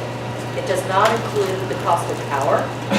It does not include data management and call center services. And the reason for that is that most data management companies do not begin charging fees to the agency until the program is operational and revenues have commenced. So they don't begin accruing expenses until you go operational. That's why they're not in this implementation budget.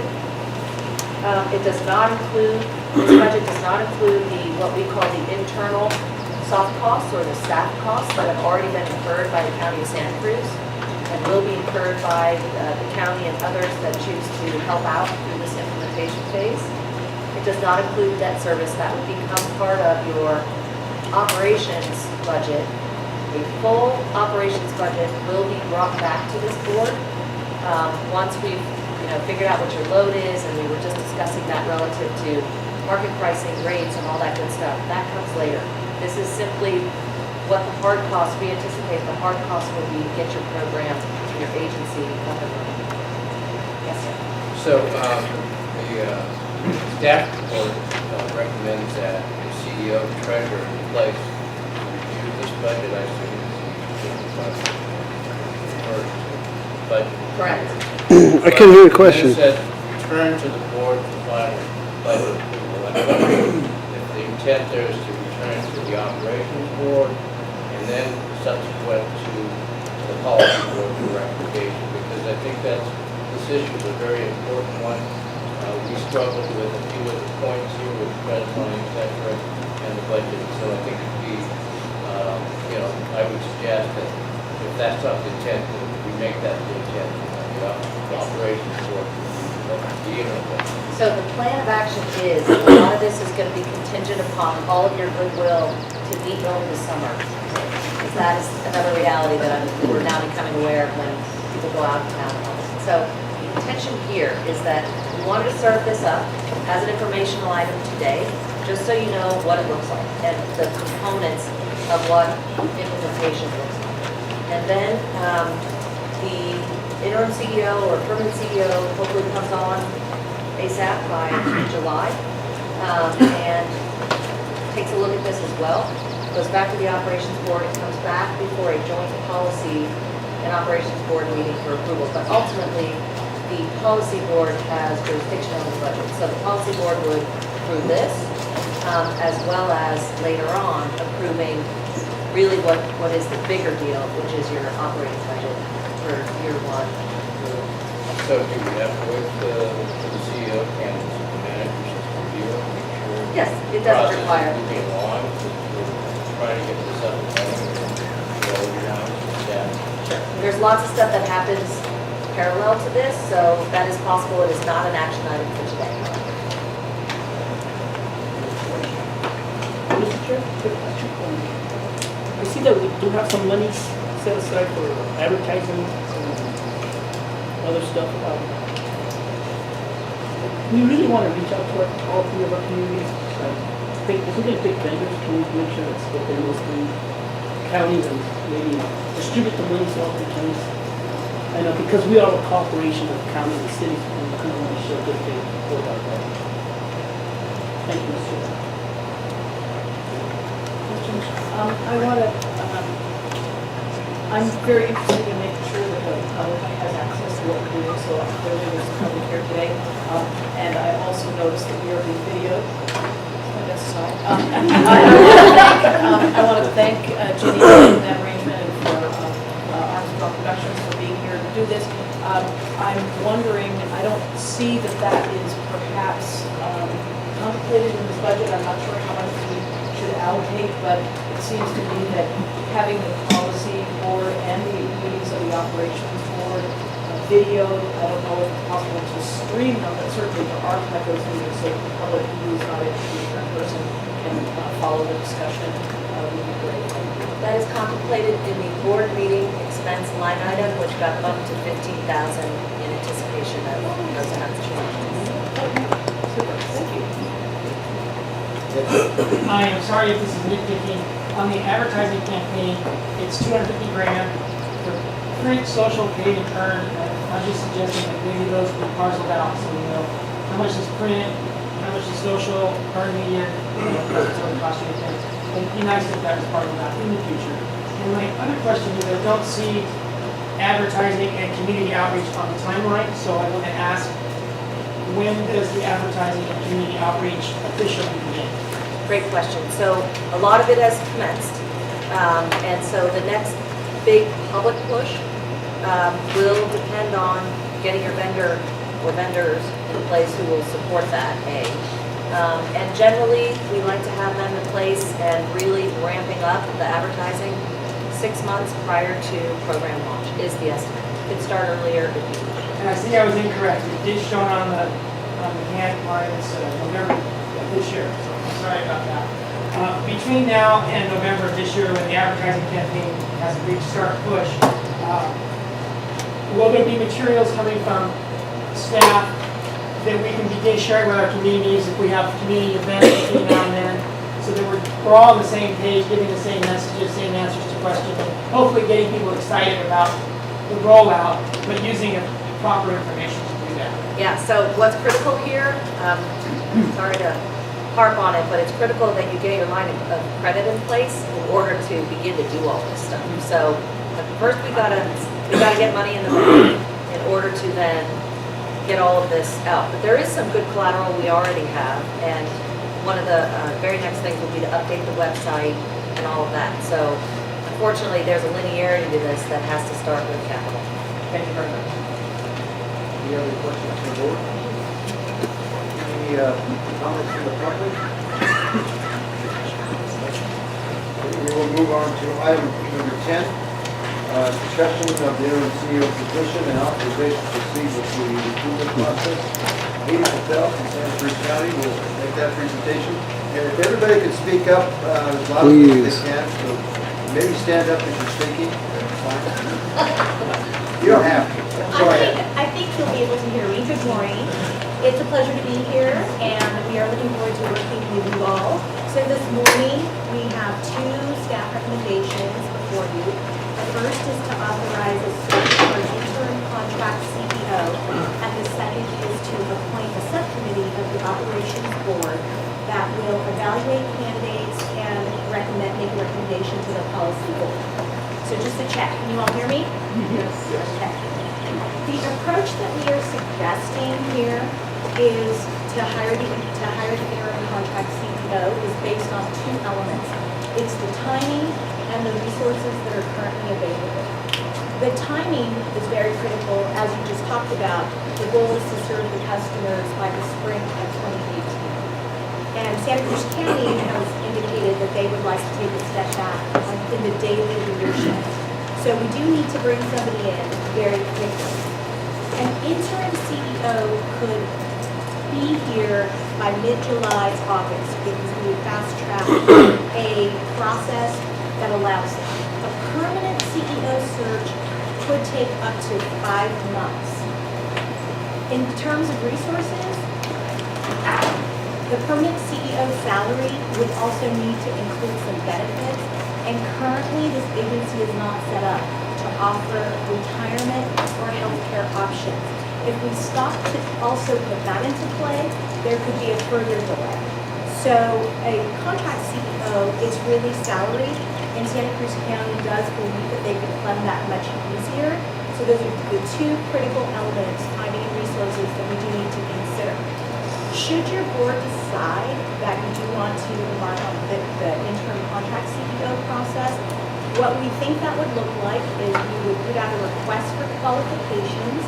We would do a 2-week posting in mid-May, May 15th to May 26th.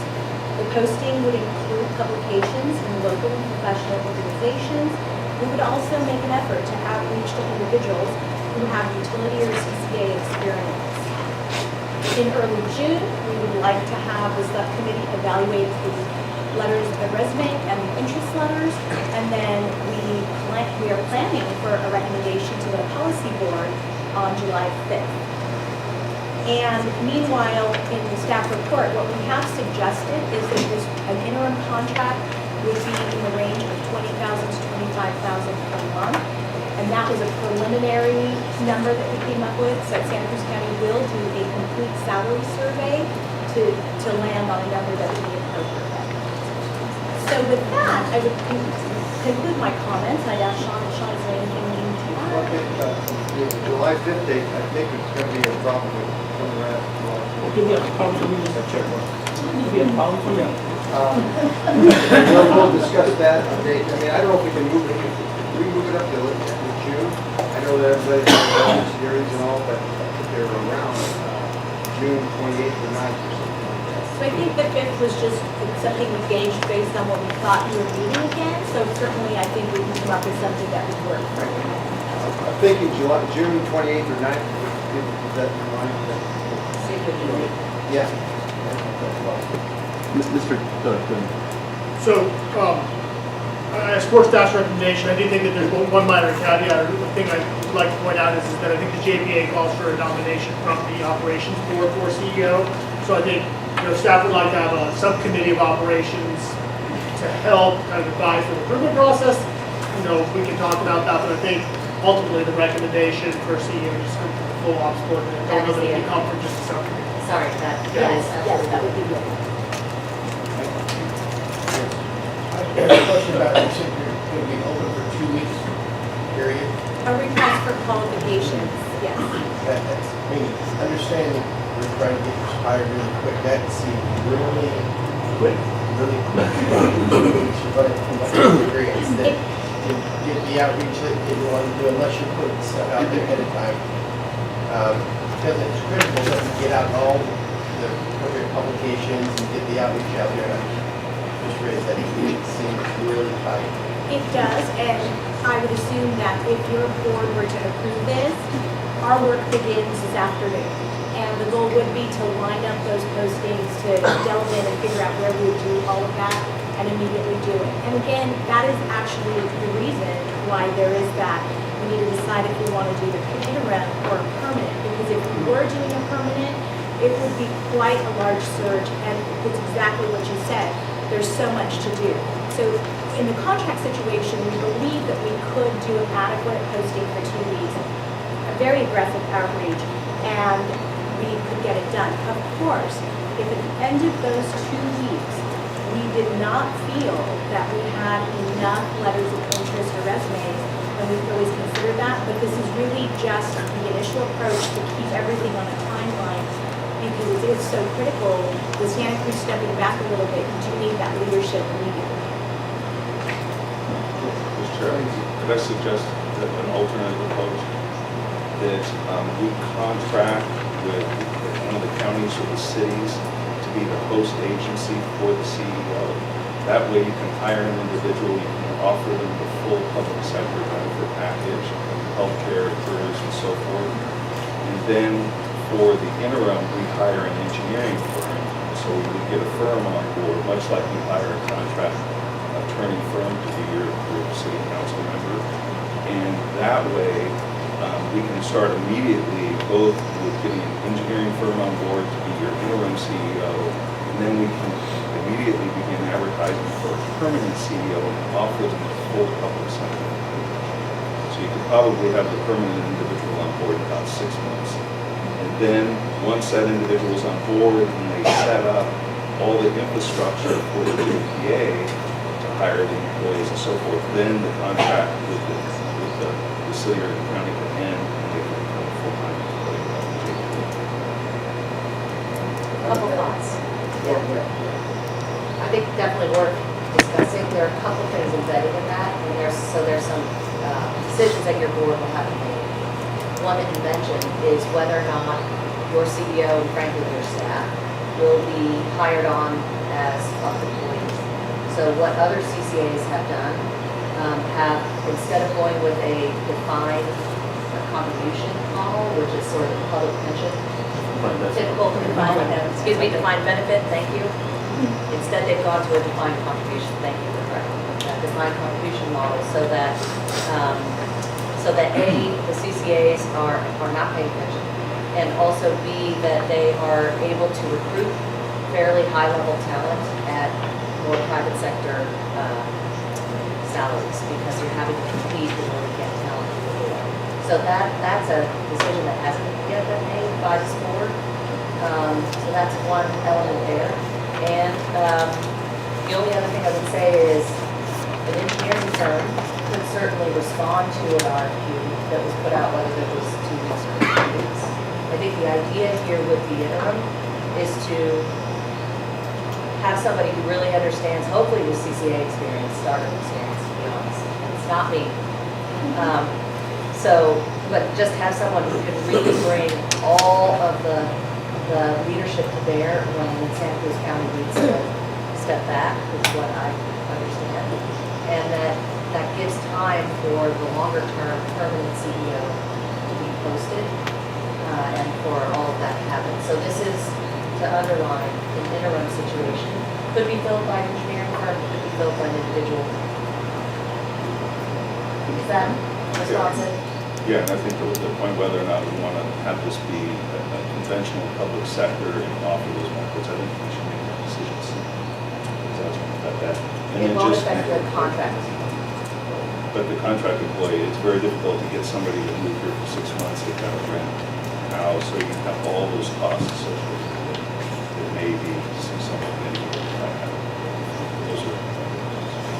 And Mr. Chair, if I may, I like what Lou's saying, but I would also recommend or suggest that we look at doing an interim. We're only doing an interim for 2, 3, 4 months. Just contract with another CCA, or at least look into that, because the expertise is already there. And you're not going to get somebody to move here, like Lou said, for 2, 3, 4 months for an interim. But if we can do an interim contract with another CCA, just temporarily, to get us going, I think that might be a good idea. Mr. Chair, do we have anybody in our staff right now to take over the responsibility temporarily? Rick can. Volunteer record. I think this is a very technical area that we need somebody with some very good experience in the energy field. And there are individuals out there who are doing this consulting. So there are engineering firms and there are individuals who would be willing to come for, in the Bay Area, and we could do a 6-month to a year contract for that interim, however long it takes us to get a permanent individual on. And so that's why we were suggesting doing this interim contract, because of the expertise involved, and also that it's going to be more than a full-time job. This is going to be, somebody's going to have to be, quite a bit of time doing this. Yeah, I would echo Carlos's point. I don't think we have time to waste. I have full faith in the ability of the County of Santa Cruz to execute on this, not to mention our consultants and our team that's really kicked this off. I think there's qualified people out there that'll jump on this enthusiastically. This is the opportunity of a lifetime for a professional that they can handle these kind of things. If we come up short of qualified folks, then we'll come back and we'll look at other options, whether that's to contract with an existing CCA or a county, or hire Ray Corpus to do it. Whatever the case, there's other alternatives, but I think this is the right track. I just have a quick, and I agree with what you said, there are experts out there that are called voters and that are looking for this job. One of the things I'm going to suggest is that you make that interview job, it's going to save you money because you're going to get the top guy that wants to come through for a year. And that gives you a lot of time. Perfect fit. It may be difficult, but I think if you extend a little longer term, you're going to attract. I don't know if I'm going to try and see the quality.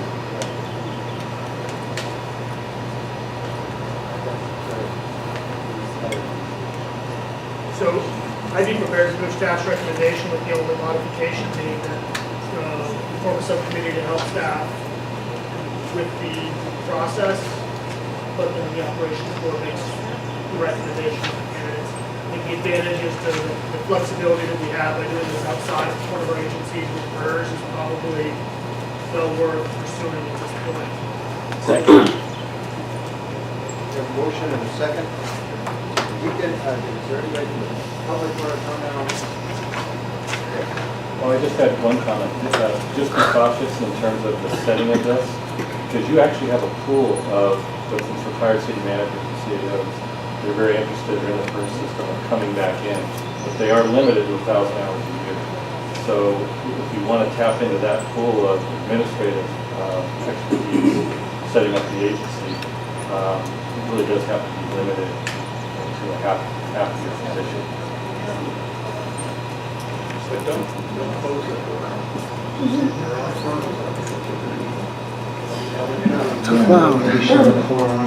From Aromas, when you go out for either the temporary or the permanent CEO, I think there should be a role of some kind of community advisory board input in the selection process and defining what kind of CEO you're really looking for.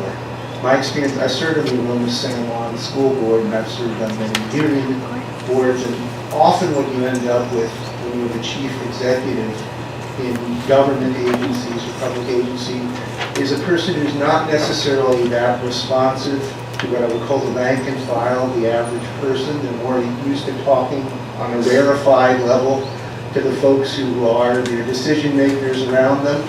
And it leads to a disconnect with the real priorities of the public on this score. And I think from the very beginning, if you want to set this on the right course, you involve the public in defining the role, and you look very specifically for a unique kind of CEO for both interim and permanent that's ready to work with a broad public with very diverse communities. Thank you. Anyone else from the public that would like to address?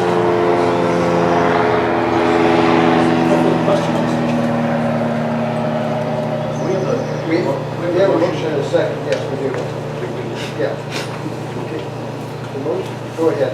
Yeah. So the motion was to accept staff's recommendation with a minor change to that we may, it would be a subsequent motion, I guess, appoint a subcommittee of the operations board to assist staff with the recruitment process, but that the candidate evaluation and recommendation would come from the full operations board for a decision by the council.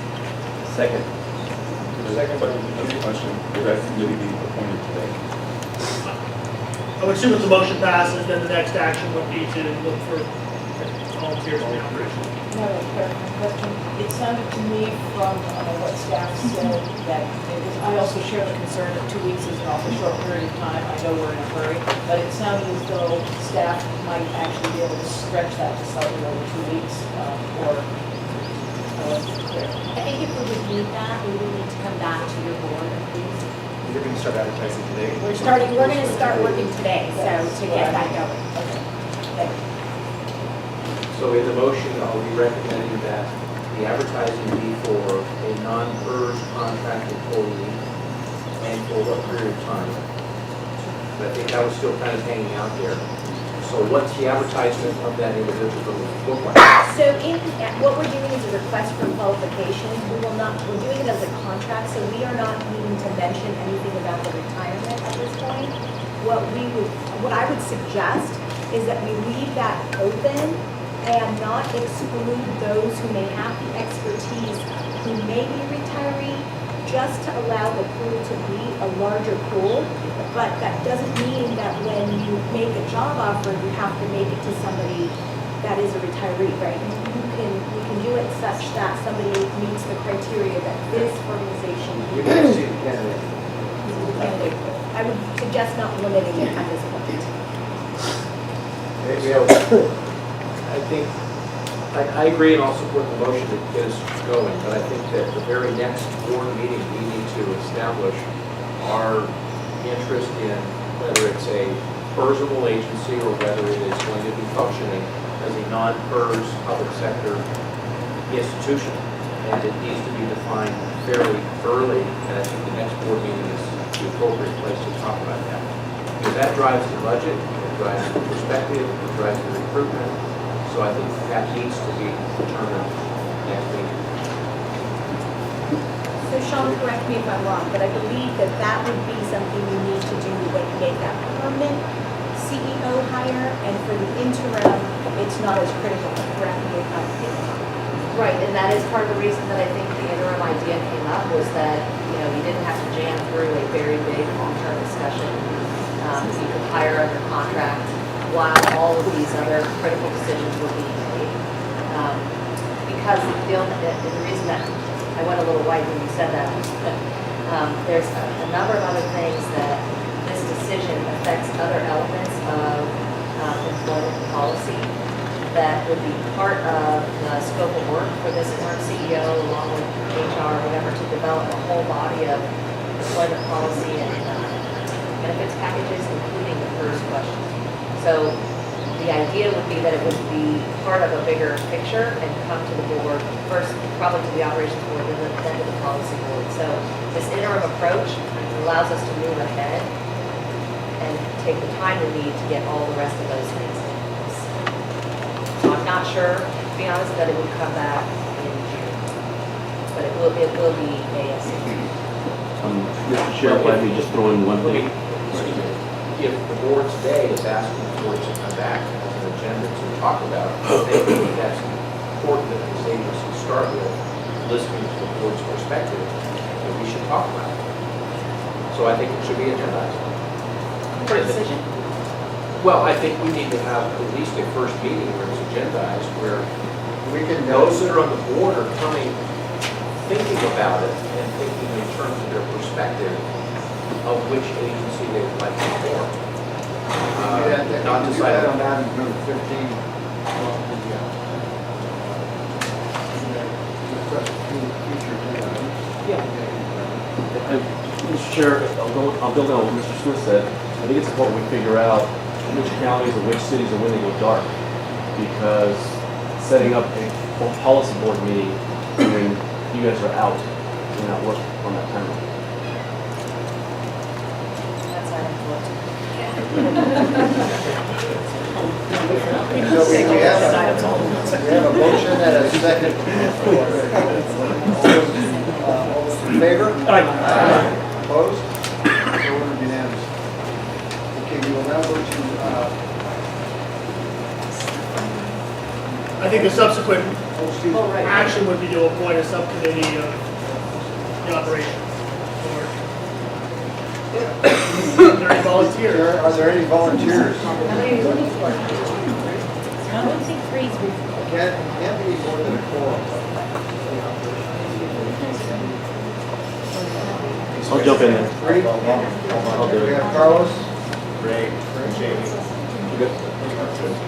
Mr. Chair, I'll put my name on that. this is operations. This is operations. Thank God. Ray, Jamie, and Charles, there's four. That's four. That's fine, that's not. Do we have to?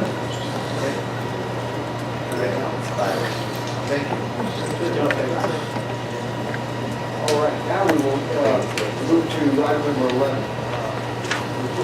Report on authorized next steps for credit and banking negotiation. Edith Driscoll, our treasurer, tax collector, Santa Cruz County. Good morning, while it's still morning. Again, I am the auditor controller, treasurer, tax collector for Santa Cruz County. I'm hoping you can all hear me. Just to provide some basic details regarding this item and to review the recommendations. An RFP was issued. The scope of the RFP was to seek proposals to provide funding for startup costs, comprehensive banking services, as well as to provide a line of credit and or medium-term fixed loans as necessary. A total of 3 responses were received: Salinas Valley Solid Waste Authority, Bank of the West, and River City Bank. The county formed an evaluation committee made up of myself, staff from Santa Cruz County, staff from the city of Capitola. The evaluation committee selected River City Bank's proposal. It was determined to be complete and of good quality and meets the basic needs set forth in the RFP. Recommendations as reflected in the board packet. 1, accept report and direct appropriate staff to begin discussions with River City Bank to establish credit and banking services. 2, direct staff to develop credit guarantee documents with River City Bank and primary credit guarantors and prepare standard agreements to support the credit guarantors. 3, direct staff to return to the operations board in August with final credit terms and agreements for approval. That concludes my comments.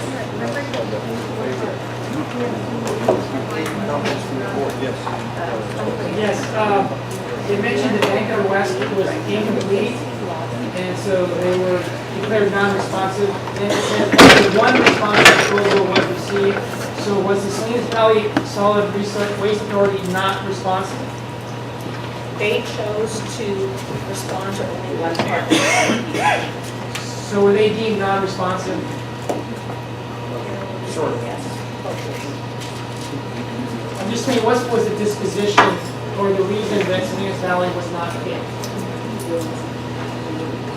They were not non-responsive. The RFP allowed for different types of responses, and they responded to only one area of the RFP.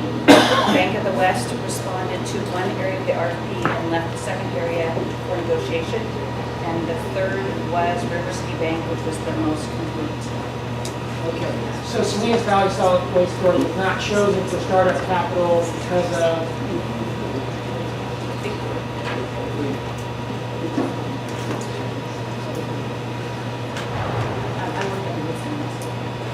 I wasn't an evaluator, but I'm Peter. I was with sorry, I'm suffering from a cold. But there were 3 responses. In order to qualify for the full banking relationship, respondents were required to respond to all 3 components of the RFP, right? And so River City Bank did respond to all 3. Bank of the West did not, which is why they were only bidding on the banking component, which is why they were non-responsive. Salinas Valley did respond only for the startup financing, but when comparing the terms between the 2, River City Bank was. Thank you very much. Peter had the role of hands-on work with the RFP. My role was more just an evaluator.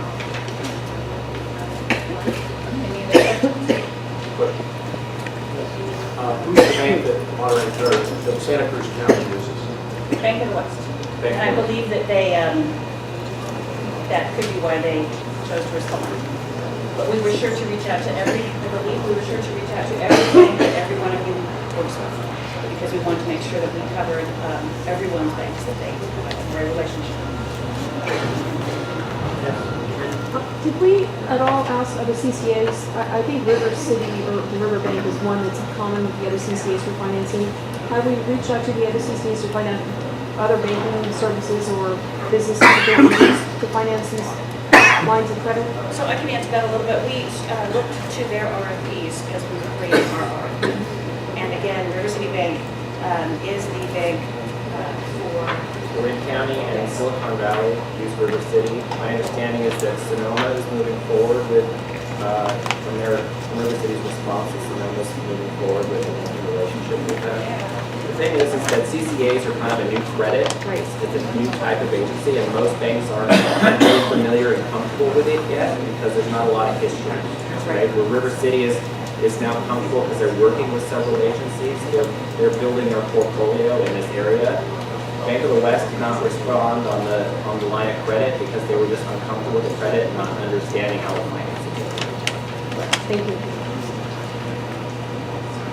I just want to wrap up with a couple of things, just in terms of process, again, given what we're trying to achieve here to move things along.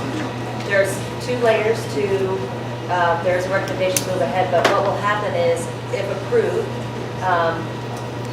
there will be a core staff team that works with the bank on negotiating terms and dealing with the primary credit guarantee arrangement, as has been discussed previously. At the same time, we will be working to develop an interagency agreement that would be between the primary bank guarantors and the cities within each county, so that hopefully that whole package comes back before the operations board for approval over the summer. So again, there's a few things that are going to be happening in parallel here. Answer any questions now. Sure. Just to get some clarity, because the credit guarantee will have budget implications for all the participating jurisdictions.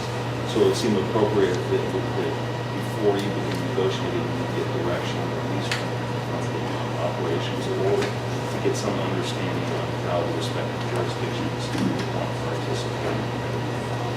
Rather than having come back already negotiated, then collectively we're obligated to go back to our boards and councils and say,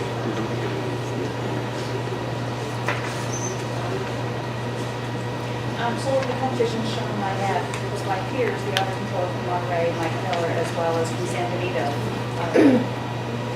Joe Paul Gonzalez, might all want to weigh in on this process and join this process of gathering these documents with your city. that's a good idea, but again, I would suggest, and I would look to my peer city managers, do you want to participate or give some direction with respect to the I think this is a point of contention that we had in our, No, that's okay. The credit guarantee was negotiated. It will lead up to the JPA agreement, which you will follow in Article 5 of the JPA guidelines.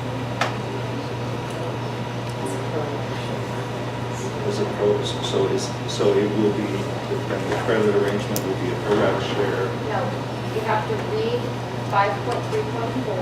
It was the subject of hours and hours of negotiation. And it's more complicated than that. But it's a per seat basis, not a per capita basis. We left it open. So if you look at 5.3.4, you'll see that about midway in that paragraph, the credit guarantee will be distributed on a per seat basis. Shared seat members will divide the credit among the cities sharing those seats. We're not telling you how to do that. That was left open so that you can negotiate amongst yourselves. If I might help, Mr. Chair. I think the way it works is those that have permanent seats, you get all the seats, you split it up, those that have permanent seats, that's your portion. The shared city seats, those agencies, where it's 3 or 4, have to get together and figure out how to split that share, pro rata share. I believe that's what was finally discussed. That's my understanding. Correct. However, the mechanics of this are proposed that the 3 counties would be the primary guarantors with the bank, because the bank doesn't want to have 19 guarantees. So it's a 2-tiered structure where it's proposed that the counties will step up on behalf of their member cities to be the primary guarantor. At the same time, there will be an interagency agreement MOU developed that would be in place between the cities and the shared seat and the county on behalf of their cities. So that the bank is dealing with 3, and then those 3 are going back out to their member agencies with an MOU that protects them. So there's 2 things at play. That's the structural. But that's not JPA, that's staff. Well, the part about the credit guarantee being distributed on a per seat basis, that part is in your JPA. The mechanics of how that is done was decided during the negotiations by the governance group committee.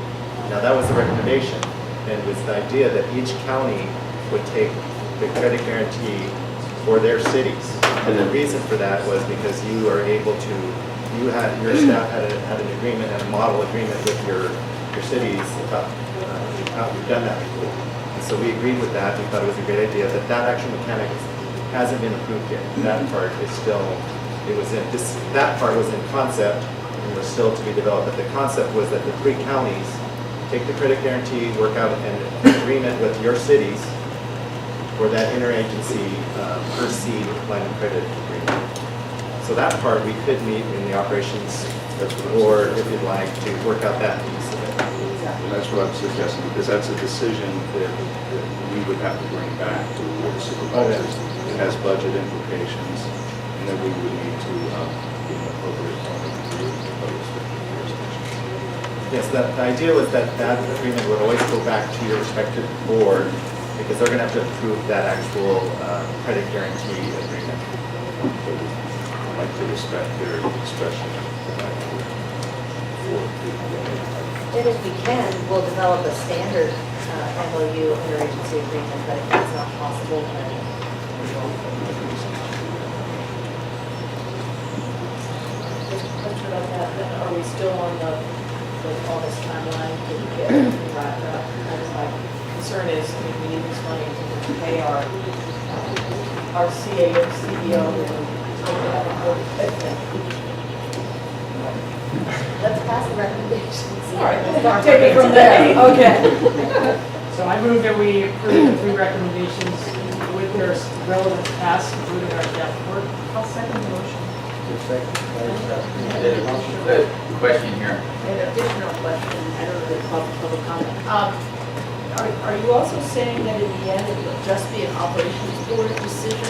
Because this seems like a major financing decision ultimately that would then need to go to the policy board under the joint powers agreement for issuance of bonds, major capital expenditures, or any other financing. I would think that as the operations board, we make a recommendation to the policy board ultimately to ultimately approve all these arrangements.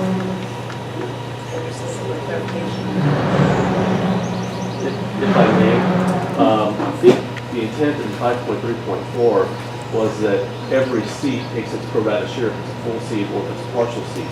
And if each county wants to then negotiate that differently with their cities on how they want to take their credit guarantee, that's up to you all.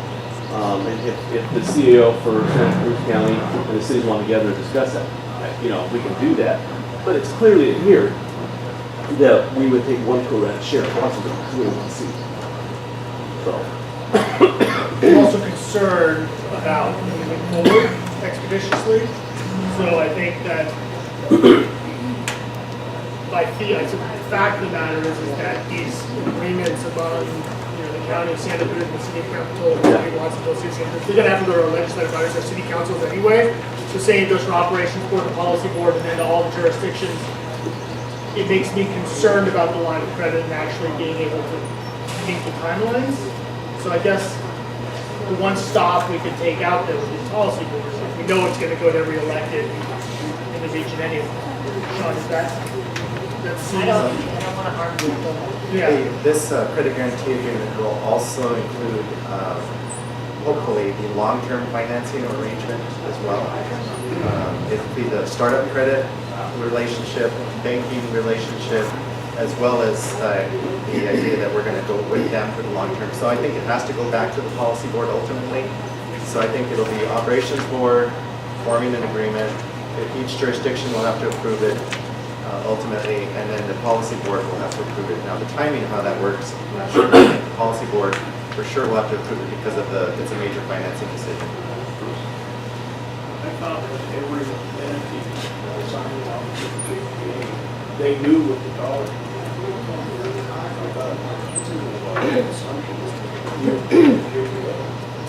Why are we going back to it? Well,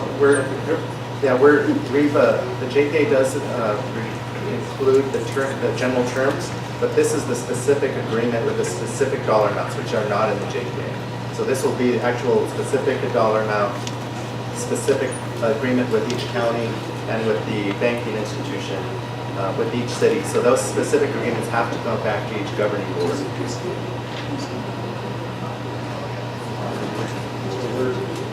Process. Any questions for the board? There is public. Any other questions from the public?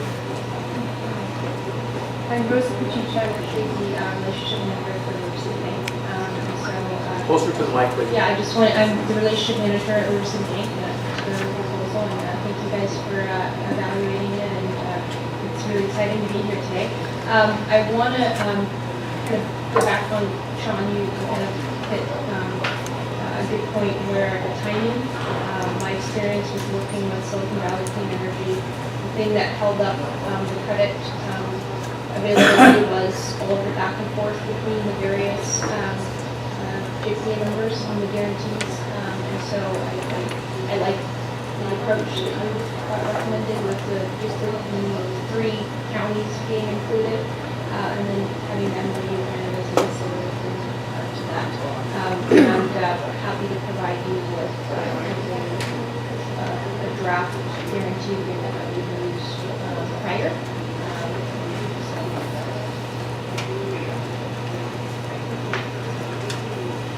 Any other comments from the public? Yes?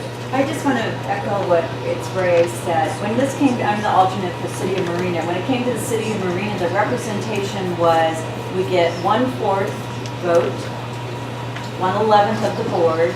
Our share is 1/4 of 1/11, and our responsibility financially was to guarantee 1/4 of 1/11 of the obligation. So what I'm hearing now is that they want us to go negotiate with the other 3 representatives that share this chair. That is very different than what the council accepted and voted and agreed to in accepting the JPA as written and as proposed to us. Gina was our presenter, Jenny, excuse me, was the presenter, and that's what we understood and voted on. So I want to echo that. And just a short caveat, there was a $70,000 figure that was the best estimate at the time. So that gave each jurisdiction, whatever their ballpark number was, a real good feel for the ballpark they were approving at the time.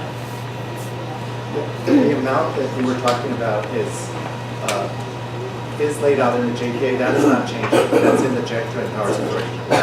It's as it was presented to you. It's by seat, and then this, and so every seat gets 1/11 in effect of the credit guarantee, and then within that seat they divide it equally, right? So that amount is total. We're talking about just the mechanics of doing the agreements between the cities and the county, and the counties and the bank. So the amounts and the general structure is laid out in the JPA. It's very clear how that amount of money will be distributed. It's just we're talking about the mechanics of how we're going to do the actual credit guarantee. So the word negotiation, I think, misled me. Okay. I think that it wasn't clear. Okay. So is there anything to negotiate, or is it already clear? Well, the part to negotiate is the actual credit guarantee between the counties and the cities, and whether the counties are going to be willing, how that side guarantee is going to be between each county and each city, what that agreement looks like, and whether each county is willing. We had committed earlier, now assuming every county is still willing to take the credit guarantee for their cities with the bank. So it'll be the bank to each of the 3 counties. That'll be the primary credit guarantee, and then each county will have a side agreement with its cities, the cities in its county. That's the part we're talking about negotiating.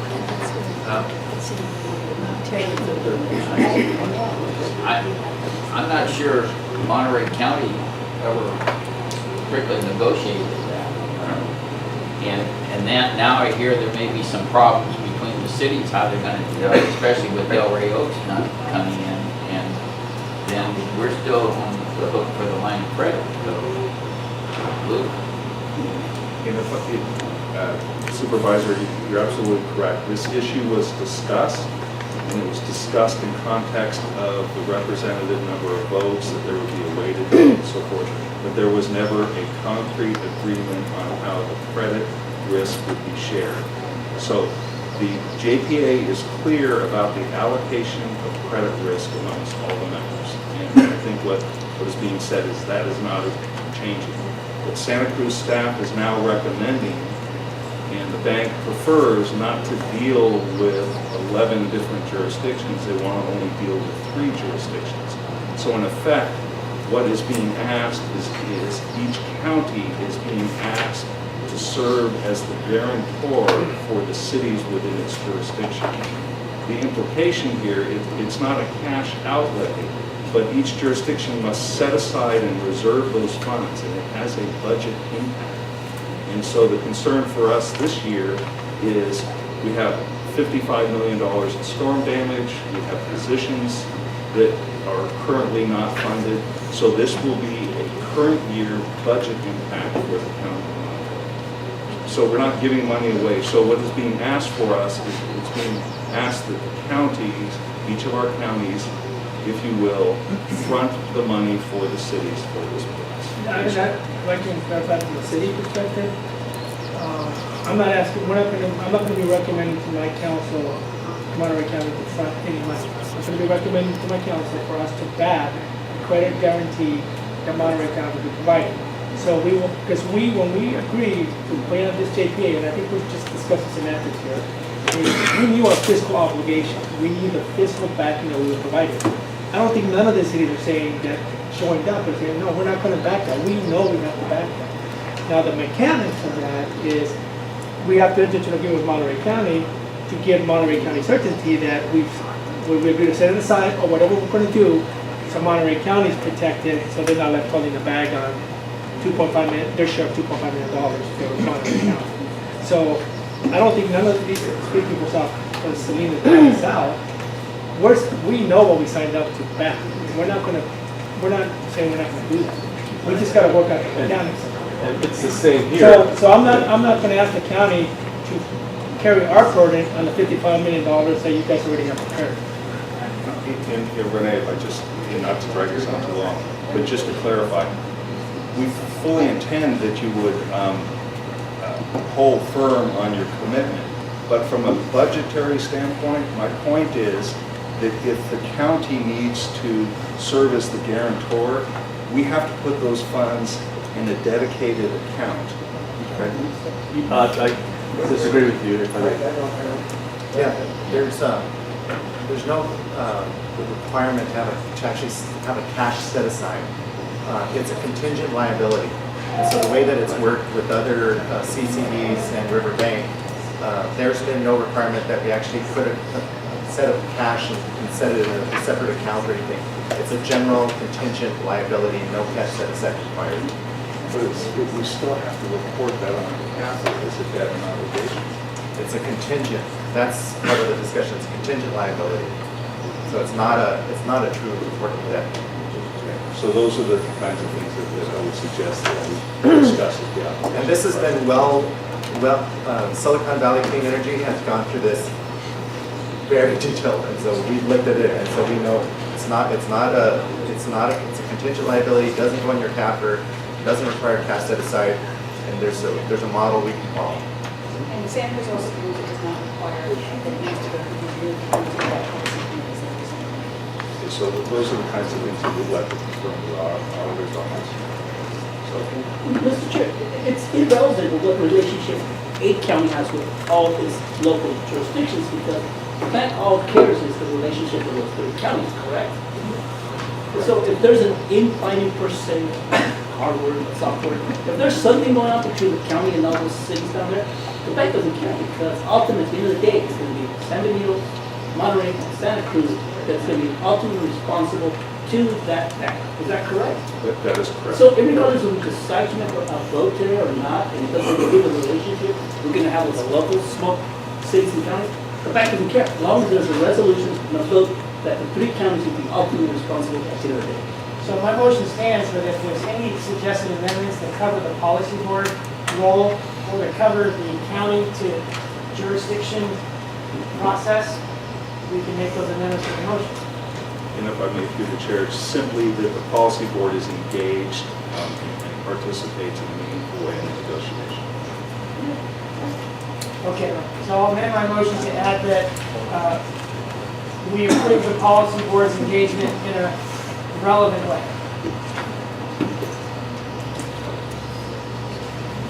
Second motion for discussion. There was another second. Oh, I'm sorry. But I think all of that is being spelled out in the JP language. I do too. I don't know. I don't know if it's necessary, but so we have, but we do have a motion and a second for that. I think it's redundant. I'm not so sure it's necessary. I just want to pass the motion.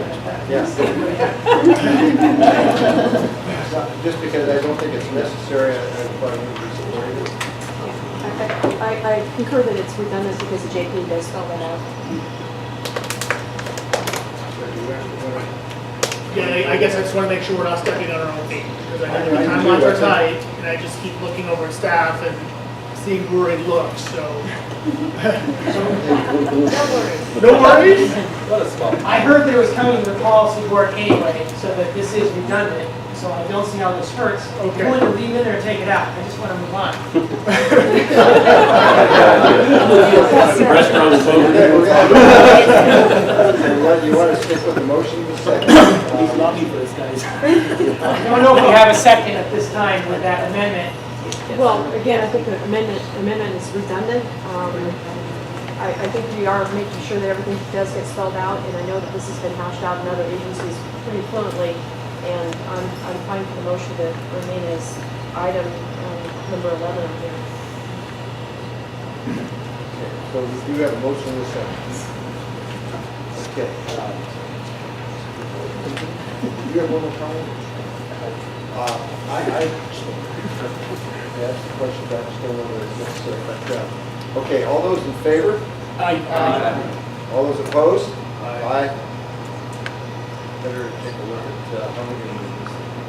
Roll call.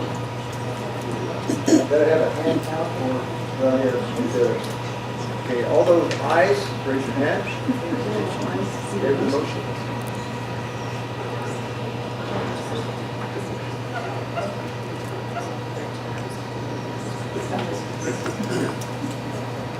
Okay, passes 13 votes.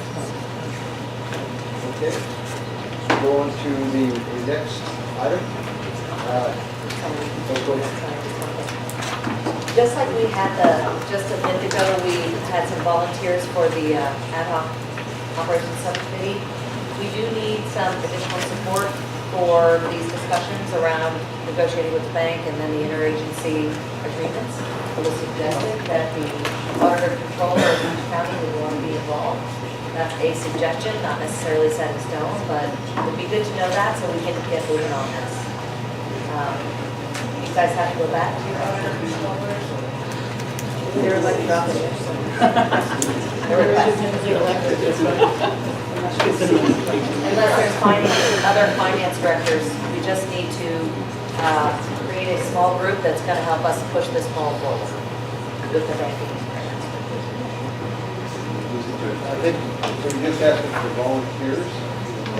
Unless you guys prefer us to follow up and would call you and recruit. Okay, I'll volunteer. And I'll volunteer to ask for our controllers. Okay, yes. Got a volunteer? Others?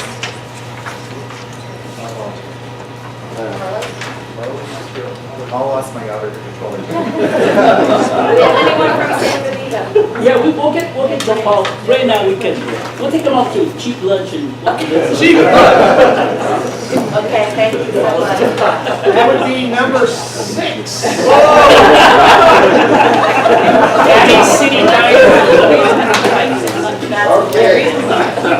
Thank you. Now, we're almost there. We have discussion of officers for policy and operations board. All right, so this discussion item on the agenda is a report outlining the election process for both the policy and operations board chair and vice chair, as well as the secretary and auditor controller.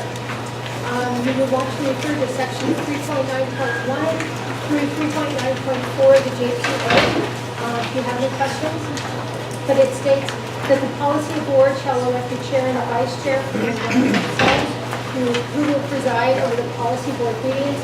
The vice chair will serve in his absence. The term will be for 1 year with no limit on the number of terms to be held by either. Similarly, for the operations board, shall select a chair and a vice chair among themselves, who will preside over the operations board meetings, and the vice chair again will serve in the absence of the chair. The term again will be for 1 year with no limits. The term will be for 1 year with no limit on the number of terms. Each board shall appoint a secretary who will keep the meeting minutes, and each board shall maintain all official records for the authority. And lastly, the policy board shall appoint a treasurer and the auditor. So staff is proposing that the election of the chair and vice chair positions for the policy and operations board be brought to the next meetings in June or July. In the interim, interested members of the board are asked to self-nominate by submitting a letter of intent with background information to me, and my email address is included in the agenda item by no later than close of business on May 17th of this year. Submitted nominations will be distributed to the respective board for consideration prior to the next meeting. Elections for the secretary and treasurer positions are also planned for that meeting, and interested candidates again may self-nominate by submitting a letter of intent and background information again to me by May 17th, close of business. Yes. We were hoping that one of the jurisdiction's finance directors would be volunteered to serve as the interim or the treasurer slash auditor of the organization. I'm just throwing it out there for all of you to nominate, think about nominating your finance director or administrative services director. We're going to need some support at a fairly high level for at least this interim period until the interim CEO comes on and then hires their own finance director and so forth. So it's just we're talking a few months period, but during this credit guarantee period, it'll be important. Thank you. No, we're going to bring that back. So I just wanted people to think about it. And we'll, Anybody who would, yes. So are you just looking for approval of the process? Because it looks good. Just a report that we have, and the people submit their names if they would like to be in either of these offices. Yeah, so I think the process is good. I hope that when we're looking at who we're going to actually approve as chair and vice chair, that we look at possibly, and there may be other models, but I was thinking if a city rep, for instance, is the chair, that there be a county rep that is the vice chair from a different county. We mix it up a little bit, and although there are no term limits, I just think it would be nice if we were committed to sharing the leadership around whatever that might mean, because there are no rules of the road spelled out, so we'll just. I just wanted to put that out there as something to consider as we think about who we select. I think that it would be good if we had a rotation among the counties. It could be a city or a county representation. Not have one county there for 5 years. Do this every year or every 2 years, whatever the case may be. That it be one county this time and then a representative from that county or a city in that county, that's a different county. So we have different representation. Yeah, I would echo that, Bruce. I think that's how AMBAG and the Air District has functioned, and we have some real good examples there.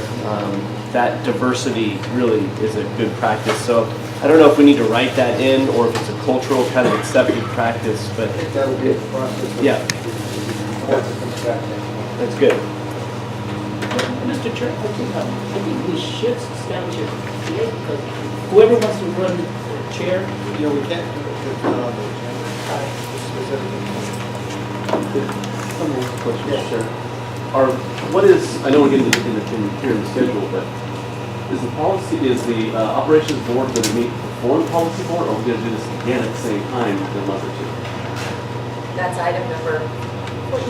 That's why I know it's on the agenda, but I'm just wondering if the operations board is going to meet before we get back together again, then I think the operations board needs to have an interim chair right now as well. Otherwise, Well, I don't think we can do it if it's not on the agenda, but you can do it. The idea was to have the election of officers for the operations board in June, which is right now what we're targeting for your next meeting, and then policy board would be in July, either at its own meeting or as a joint meeting. That's what the current. Any other questions? Mr. Chair, just to clarify, was there intent to adopt bylaws? So will that all be incorporated in the bylaw document? The order of chair, executive committees, all the discussion?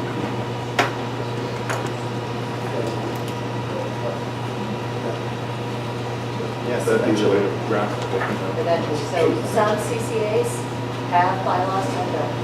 It'll be up to, your board to decide, and maybe this can be a matter for the operations board to decide whether or not you want to do that, or if the JPA agreement is active as the Constitution, supported by board policy. So that's not a decision that we made yet, but we can add it to the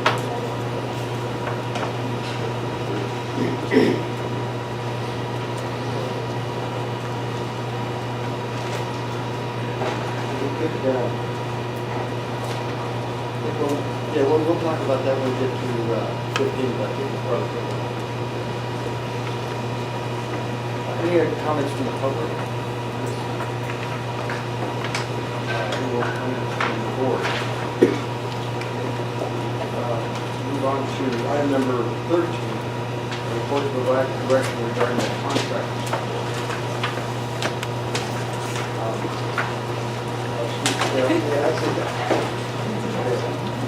So, thank you. So this discussion item is about early operations contract support.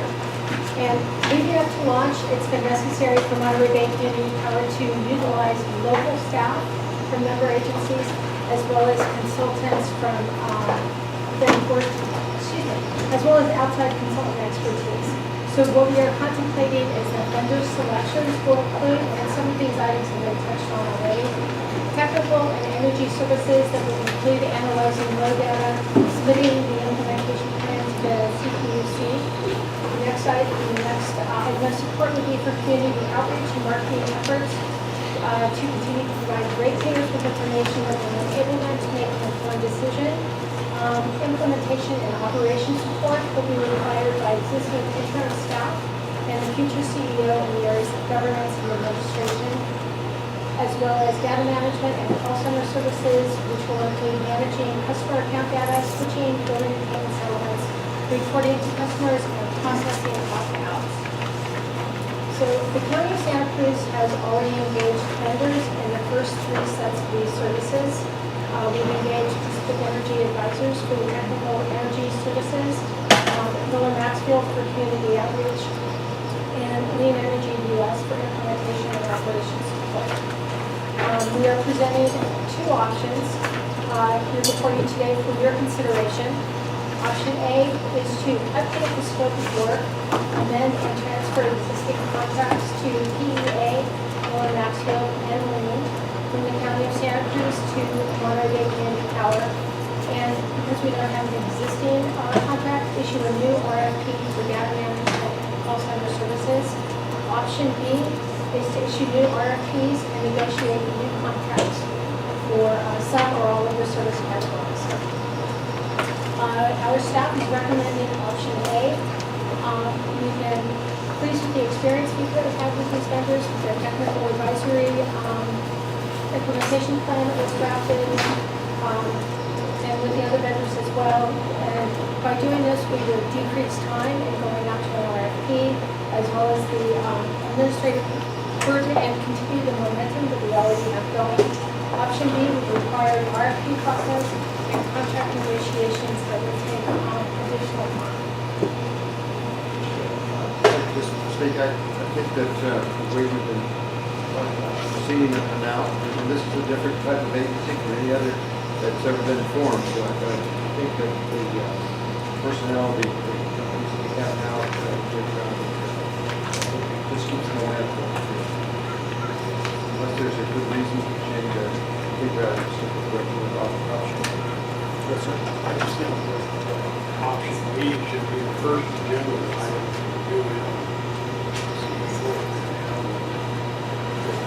I agree things are going very well with the existing people. And I think we can do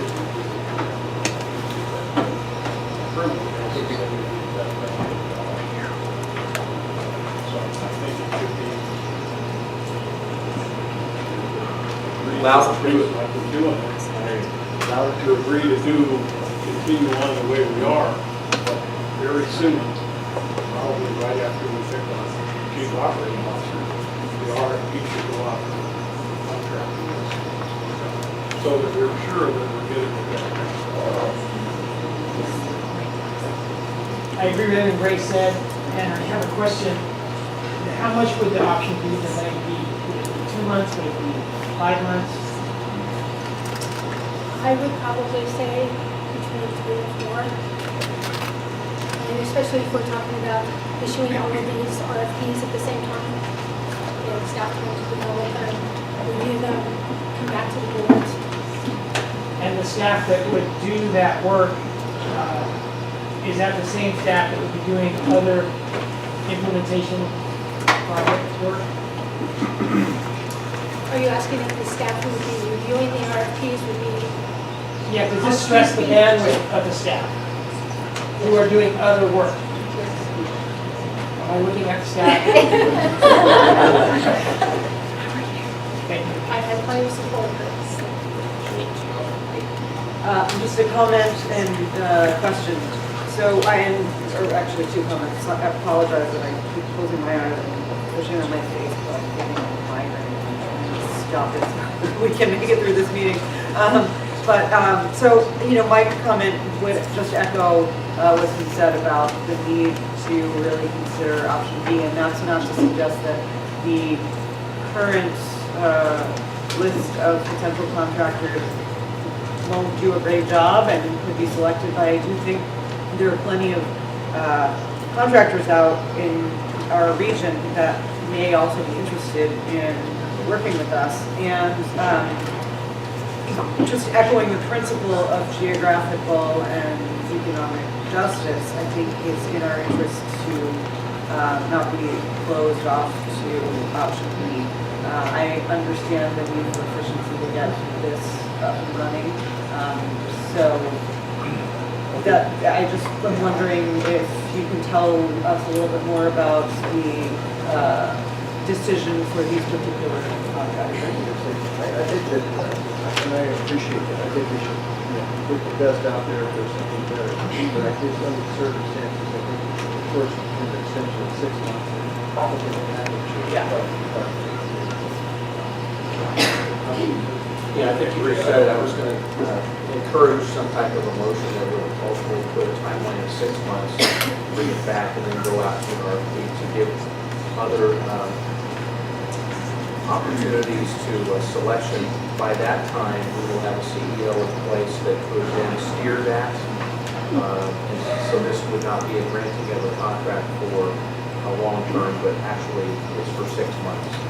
And that way then the CEO steps in and takes it over and then go out to option B. Is that a formal motion? I would put that in the motion. I'll second that. Motion at 3, 6 seconds. But I think that's a good plan. I mean, every bone in my body leads me to think we need to get this out and open and transparent as quickly as possible. So I appreciate that, and I think that's a good compromise. Any comments from the public?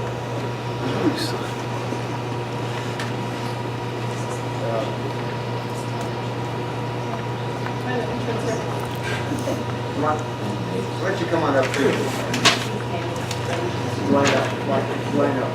Hello everyone, Brennan Jensen with Climate Action Compact. So I appreciate the discussion that's being had and the urgency for getting contracts in place. We all know that things need to move forward, and that staffing, that continuity is tremendously important to be able to keep making progress. So I do support that.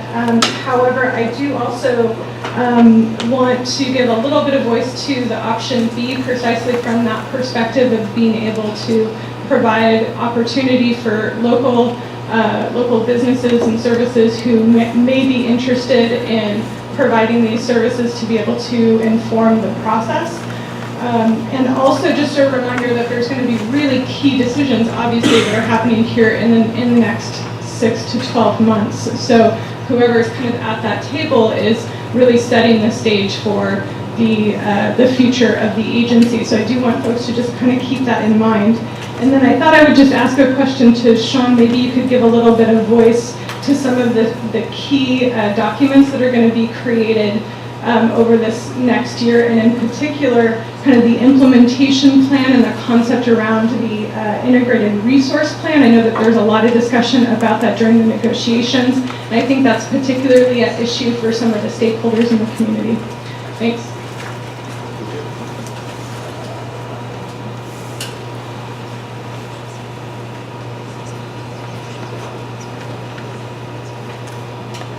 Hi, good afternoon, I guess. My name is Andy Hartman. I'm with the International Brotherhood of Electrical Workers, Community 234. I'm also with the Building and Construction Trades Council. First off, I just want to say congratulations on getting to this point. Quite impressive. I would advocate for option B. I don't think that the RFPs that were released, I think of those 3 vendors, I think Miller Maxwell was actually the only one that responded to an RFP. The other 2 entities, one, PEA responded to an initial RFP for the feasibility study. So they actually haven't even responded to an RFP for, for the technical and energy services, and nor has Lean responded to an RFP for the implementation operations. So just based on that alone, I think it would be more transparent, more public. We don't know if we're getting the best price for what the services they're offering. So just in the sake of competition, I would advocate for option B. Thanks. Anyone else from the public who would like to address? More comments? Mr. Chair, I'd like to know how were the current resources put in place in this process so we can get a better understanding. So the County of Santa Cruz issued an RFP for technical services in order to do a technical study. I think that was done back in 2015. RFPs were received and reviewed, and Pacific Energy Advisors was selected as the vendor to do the technical study. An RFP was also issued for market and average. And again, RFPs were issued, the project house review, and Miller Maxwell was selected. The only item that didn't go through an RFP process for those services for Green Energy USA. And if I could get one additional comment, there are existing agreements for those 2 services, but we don't have anything left for the call center and data management services. So an RFP issued sooner than later for that, as opposed to waiting, because we don't have anything currently in place for that. I'm interested in the compromise agreement. I'd like to speak to the idea of continuity at this juncture. So I would support compromise agreement. What is the compromise? I think it's 6 months. Yes. A couple of other questions.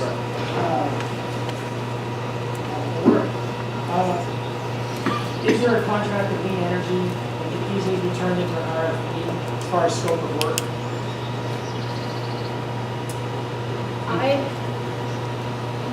I would say no, because the services that they've been providing so far are really different than what we needed over the next 12 months. So, okay. And then is Lean local? I don't know Lean. Bill Valley. Miller Maxwell is local. Okay. And to do the implementation and operation support such as Lean Energy is doing, are you aware of local firms that could perform that? I am not. No, I don't know if any other county staff is aware. Well, I am concerned that at least Lean local didn't go for an RFP. So my compromise would be that there would be an RFP for that entity that has not competed and is not local. And if we just go with option A, Lean Energy will be more competitive for the long-term project, which is less likely that a local firm would be engaged in further future implementation and operations support. So I would like to take a substitute motion similar to the first motion, with the only change being that the implementation and operations support would go out to an RFP.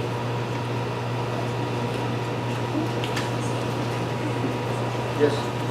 Can I have a question before the motion? So speak up, please. Yes, I have a question before the motion is approved. Just in Wait, terms of... wait. Do we have a second for the substitute motion.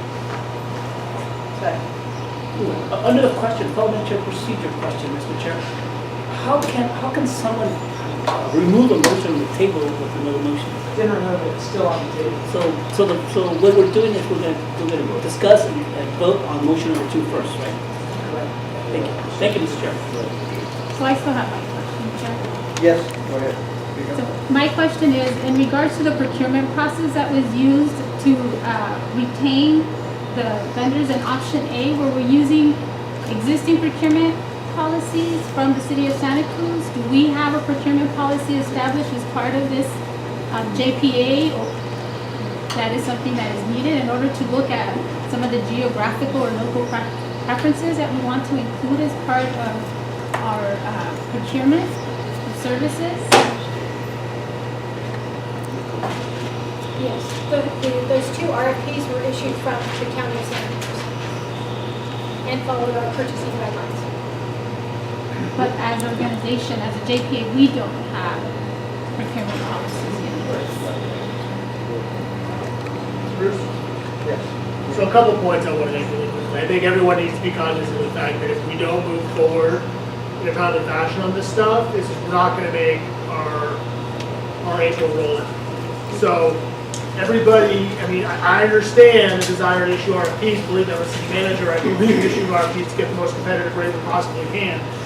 I think everyone needs to be cognizant of if we don't keep our team in place and keep moving forward hard, we're going to miss our deadlines. So everyone needs to understand the different priorities that are in place here. In addition, these things are pretty new, and there aren't very many firms that have had experience helping local jurisdictions establish 3-county, multiple agency JPAs to purchase power and do this together.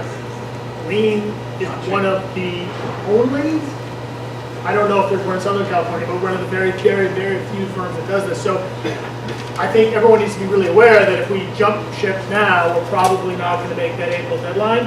And if we can move forward for 6 months, issue RFPs, look and see are there ways to do things better, faster, cheaper, great. But if we cut ties, I think we're really putting in jeopardy our ability to roll out on this timeline.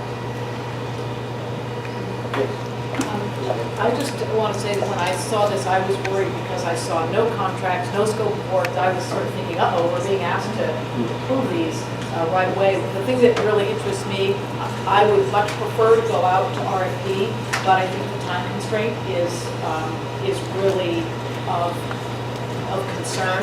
So my interest is going to be to look at the scope of work because I want to make sure that we're getting the very particular and unique services that we need, and I don't know if it's possible when this comes back, but I don't understand exactly how these contractors, what they're going to be doing, because I haven't seen the scope of work, and how that relates to what the County of Santa Cruz staff are going to be doing in support of this, so that you probably know that the lines will be clear, but I don't, and I just want to make sure that people aren't stumbling over each other and that there's the appropriate division of labor.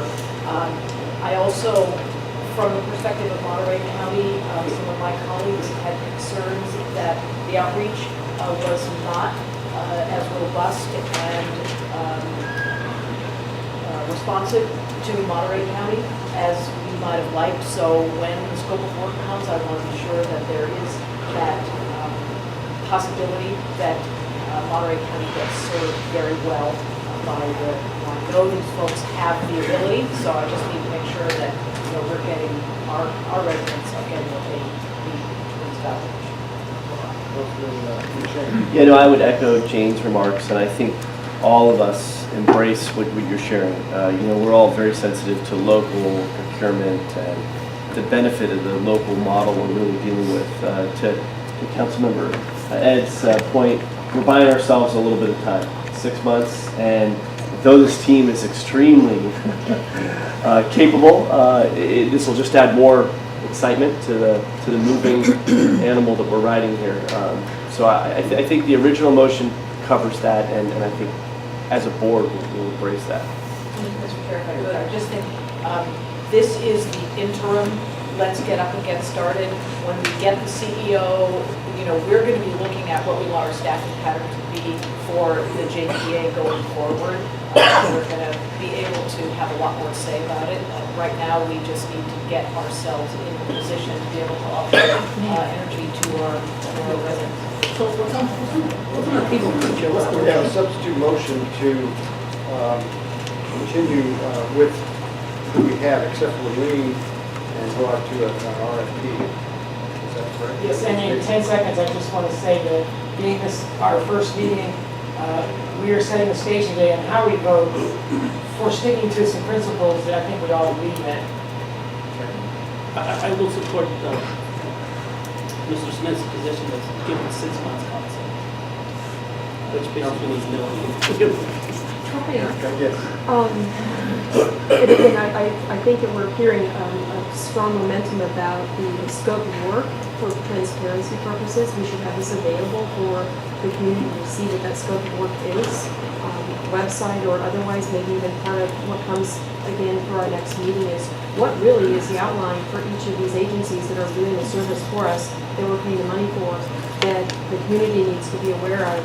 And then when it goes out there, have a clear message about what the RFP process is going to include, and probably a lot of what we're hiring the specialties firms to do that we don't know what we don't know that they're doing for us. So I think it's important for the transparency.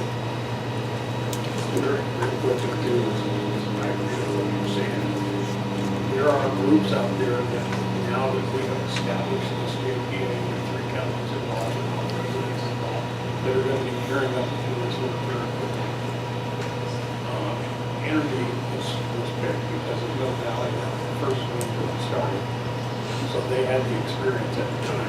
What we're looking at now is that there's people in this room right now that are writing things down. They're going to be weeks to establish the RFP. They're going to be in there.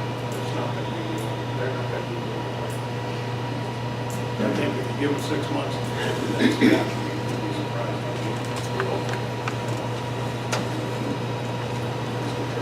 Yes.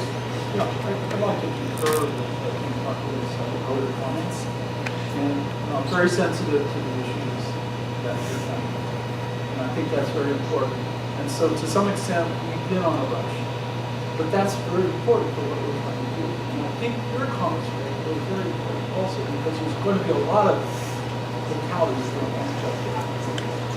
So I'm very happy, she's not here right now, with what her group has done.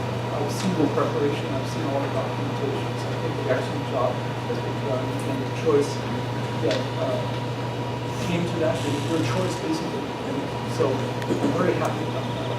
So I'd like to call a question. Okay, we'll have to call for the substitute motion. Yes, exactly. And I think we've gone to the public. Everybody else? Okay. So now what we're doing, what the motion is in essence option A, but to go on for an RFP, to extend for the 2 Miller Maxfield and Pacific Energy Advisors, to continue that for 6 months, but to go out for an RFP for the implementation and operations support and data management. So that's the motion from Delgado. Everybody understand that all right? We're continuing the offices of PDA at Lower Maxfield but we're going to go out for an RFP. We would go out for an RFP with me. Everybody okay? All in favor? I think we better have a hand motion with that. All in favor? All opposed? All opposed? Okay, that motion fails. We go to the original motion, and that is option A for the RFPs, or to continue the work with the companies that we have contracted with. Good. Yes. Wasn't that with option A plus 6 months? Correct. 6 months. I'm Yes. sure that's in there. So option A was for the motion. Plus for the, for an RFP for the call center.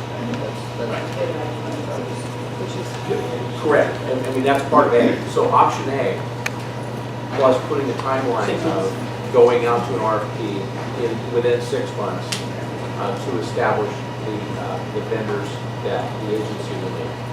Right. Please, sir. All in favor? Aye. Opposed? So ordered.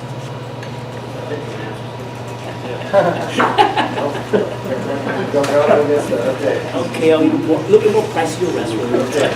Now we're going to go discussion of the regular meeting location. We do want to meet again, don't we?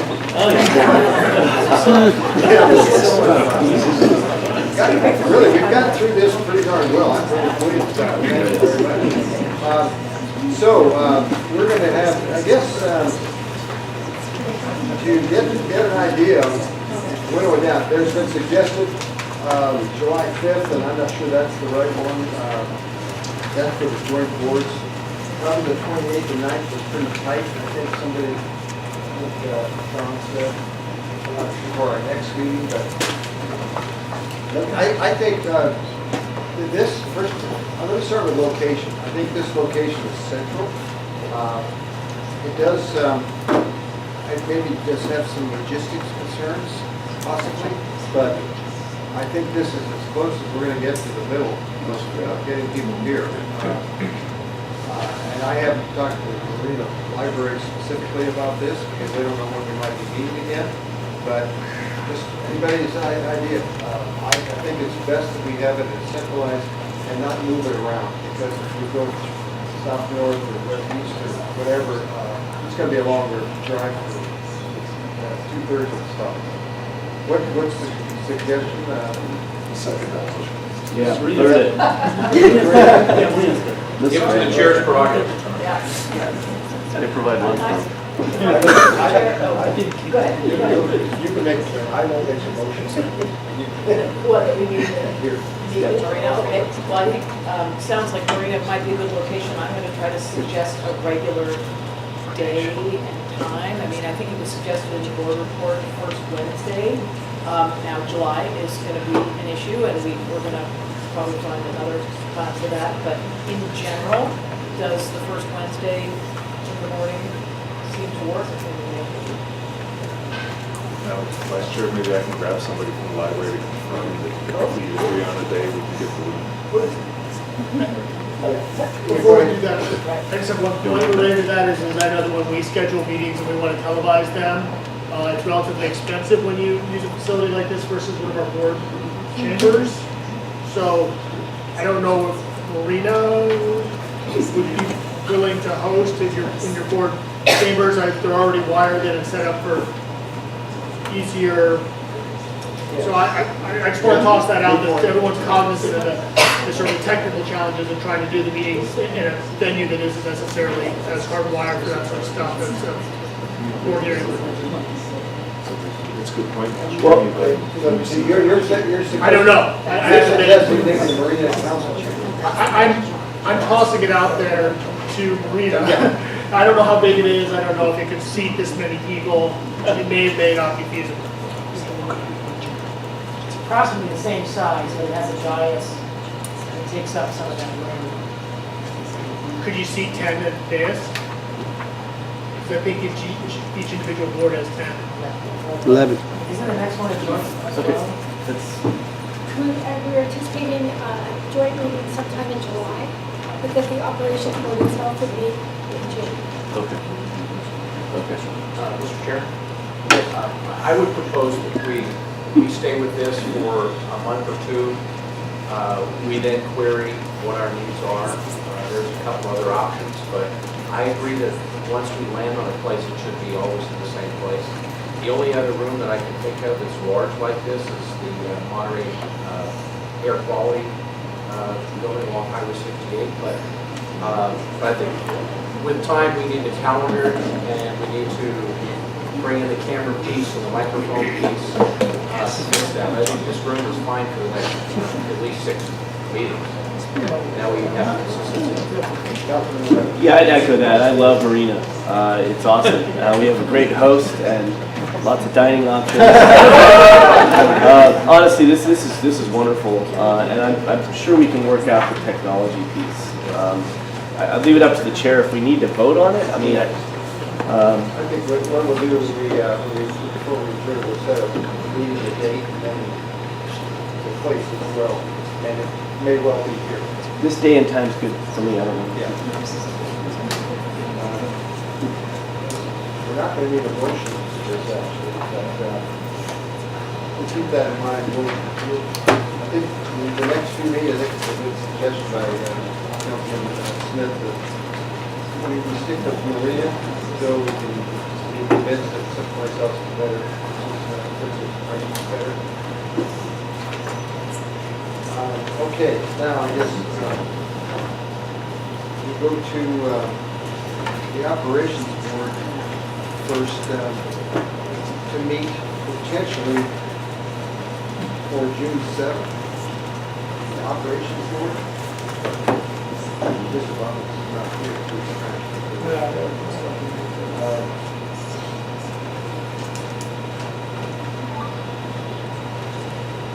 I don't know if that fits. That's okay. Anybody? Well, let me put it this way: is there anybody that doesn't work? Doesn't work for? Let me see here. If we have an operations board meeting on June 7th, Wednesday, June 7th, will that work for you? No? It seems to work for everybody else. Operations. So is this going to be a regular day or just a single day at a time? No, this is probably for this meeting, then we'll figure out your operations, and we'll figure out what's the best time and place to meet. But we've set Marina. What did they say? Did they say anything to you? So Patty's here and she can schedule this room. So if you pick the day, she'll go back and confirm and she can talk in those days. So that would be June 7th. June 7th, and that's for the operations board. June 7th, operations board. 9 a.m. 9 to 1. July is TBD. I think July is TBD until we poll the policy board members to know whether July 5th is workable because of the 4th of July. It may not be. And we also may need a little more time to get through the whole CEO thing. So it might be later in July. July is really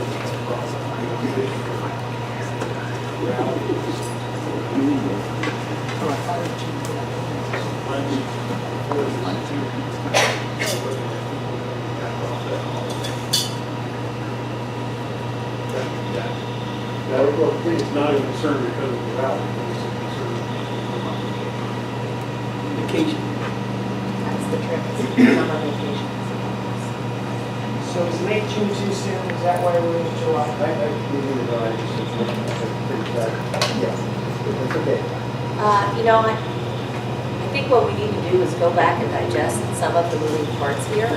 It would be awesome if we could get to late June. But I think, when I think about the policy board reconvening and possibly in a joint meeting, the things that we have to approve would be the interim CEO and get through all that first. And then also possibly next steps on the credit guarantee.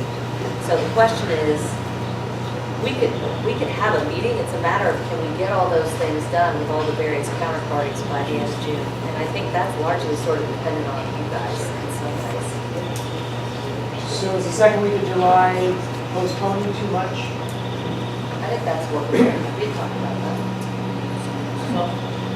July 12th. July 12th? Then we're talking about the joint boards? Yes, potentially the joint.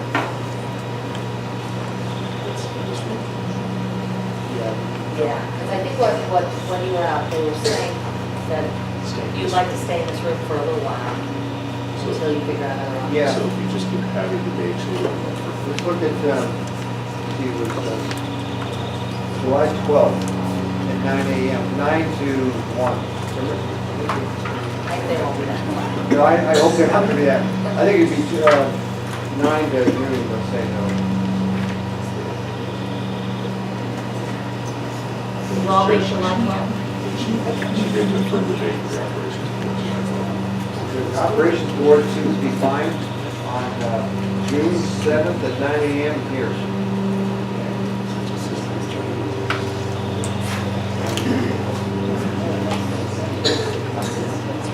The policy board, we're not going to set anything at this point. We're going to see how that we're going to have another joint meeting, of course, on the 12th. So you don't take that wrong when I say joint meeting. So this day and age, you never know what people are going to think. Examples. Could meet Del Rey Oaks. Okay, so we do have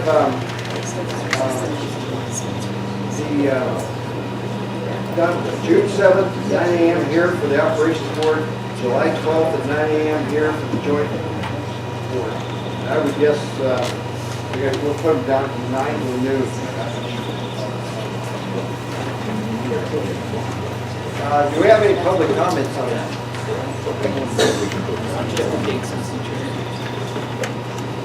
On this, Meeting dates. Oh, dates. Meeting dates? Anybody have any comments on the public meeting dates? Okay, then we'll just set those as is. Okay.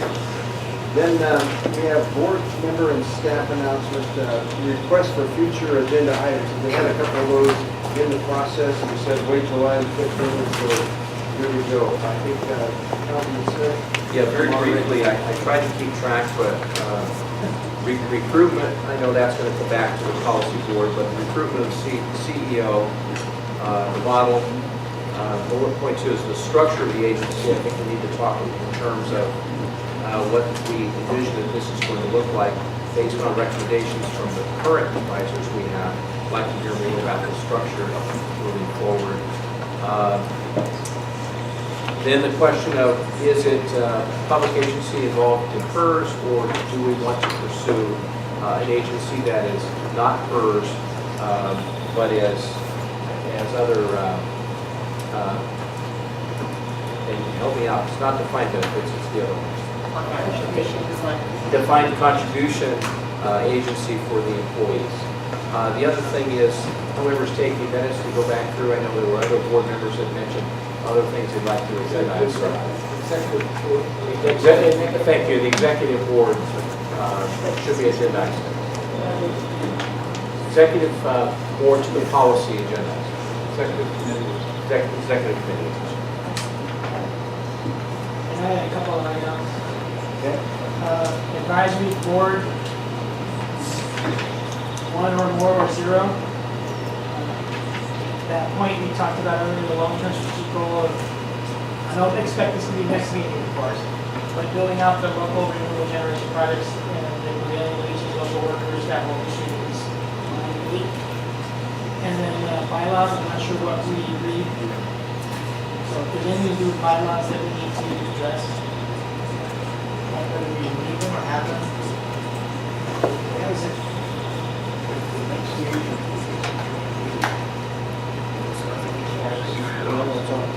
The next one's operations. Well, somebody said that's July. So when is the policy committee? Louder, please. Can't hear. When is the The policy committee will elect its officers, chair, vice chair in July. And the joint, yes. Yes. Question, where do we leave just the joint decision making about litigation? We will discuss that further, or we?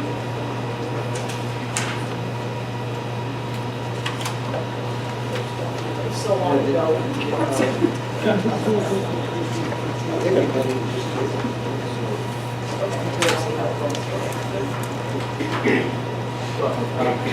Mr. Chair.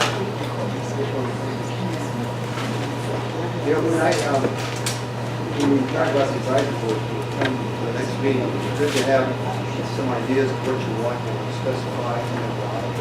Everybody wants to have an advisory board. So Jane made the comment and reminded us all, I think we had a pretty strong dialogue about the litigation and the role of our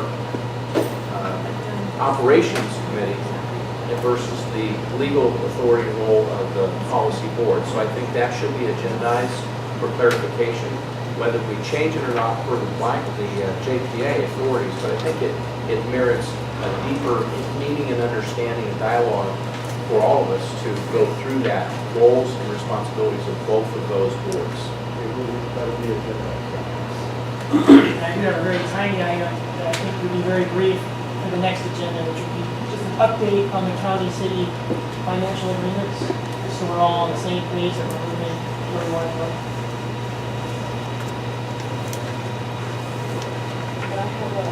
I have one more thing.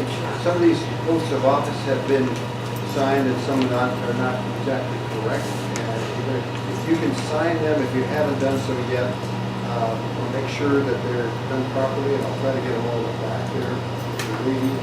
But if we don't get it done today, we'll mail it. What I was just going to ask is it possible, maybe it's over there, to get the roster on the website and and I don't know when the video can be uploaded, but it would be great to get it. Maybe another point, because the roster, needs to be updated, but it might be helpful to have, if people are willing, like, better contact information. I think the number, at least for the city of Salinas, is like the main, you're gonna get like voicemail hell. You'll never catch me. So for those of us that are on this board that are willing to release your cell number or whatever, however that goes, it might be worth sharing that amongst ourselves, yeah. And if I could just say, in the beginning of your binder is a contact information sheet. I saw that. So if you want to send that information to me, if you're willing to share your personal contact information, I can update this sheet and then send it out. Yeah. And that's not for the general public. No. No, maybe like have a private one or something. Maybe we just pass it around, or I don't know how. Maybe we don't have time, but that might be helpful.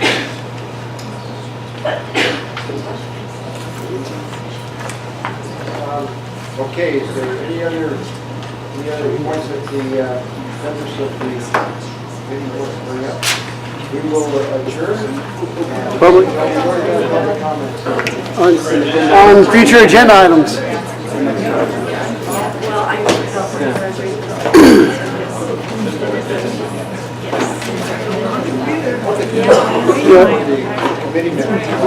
For the future agenda items? All right. Yeah.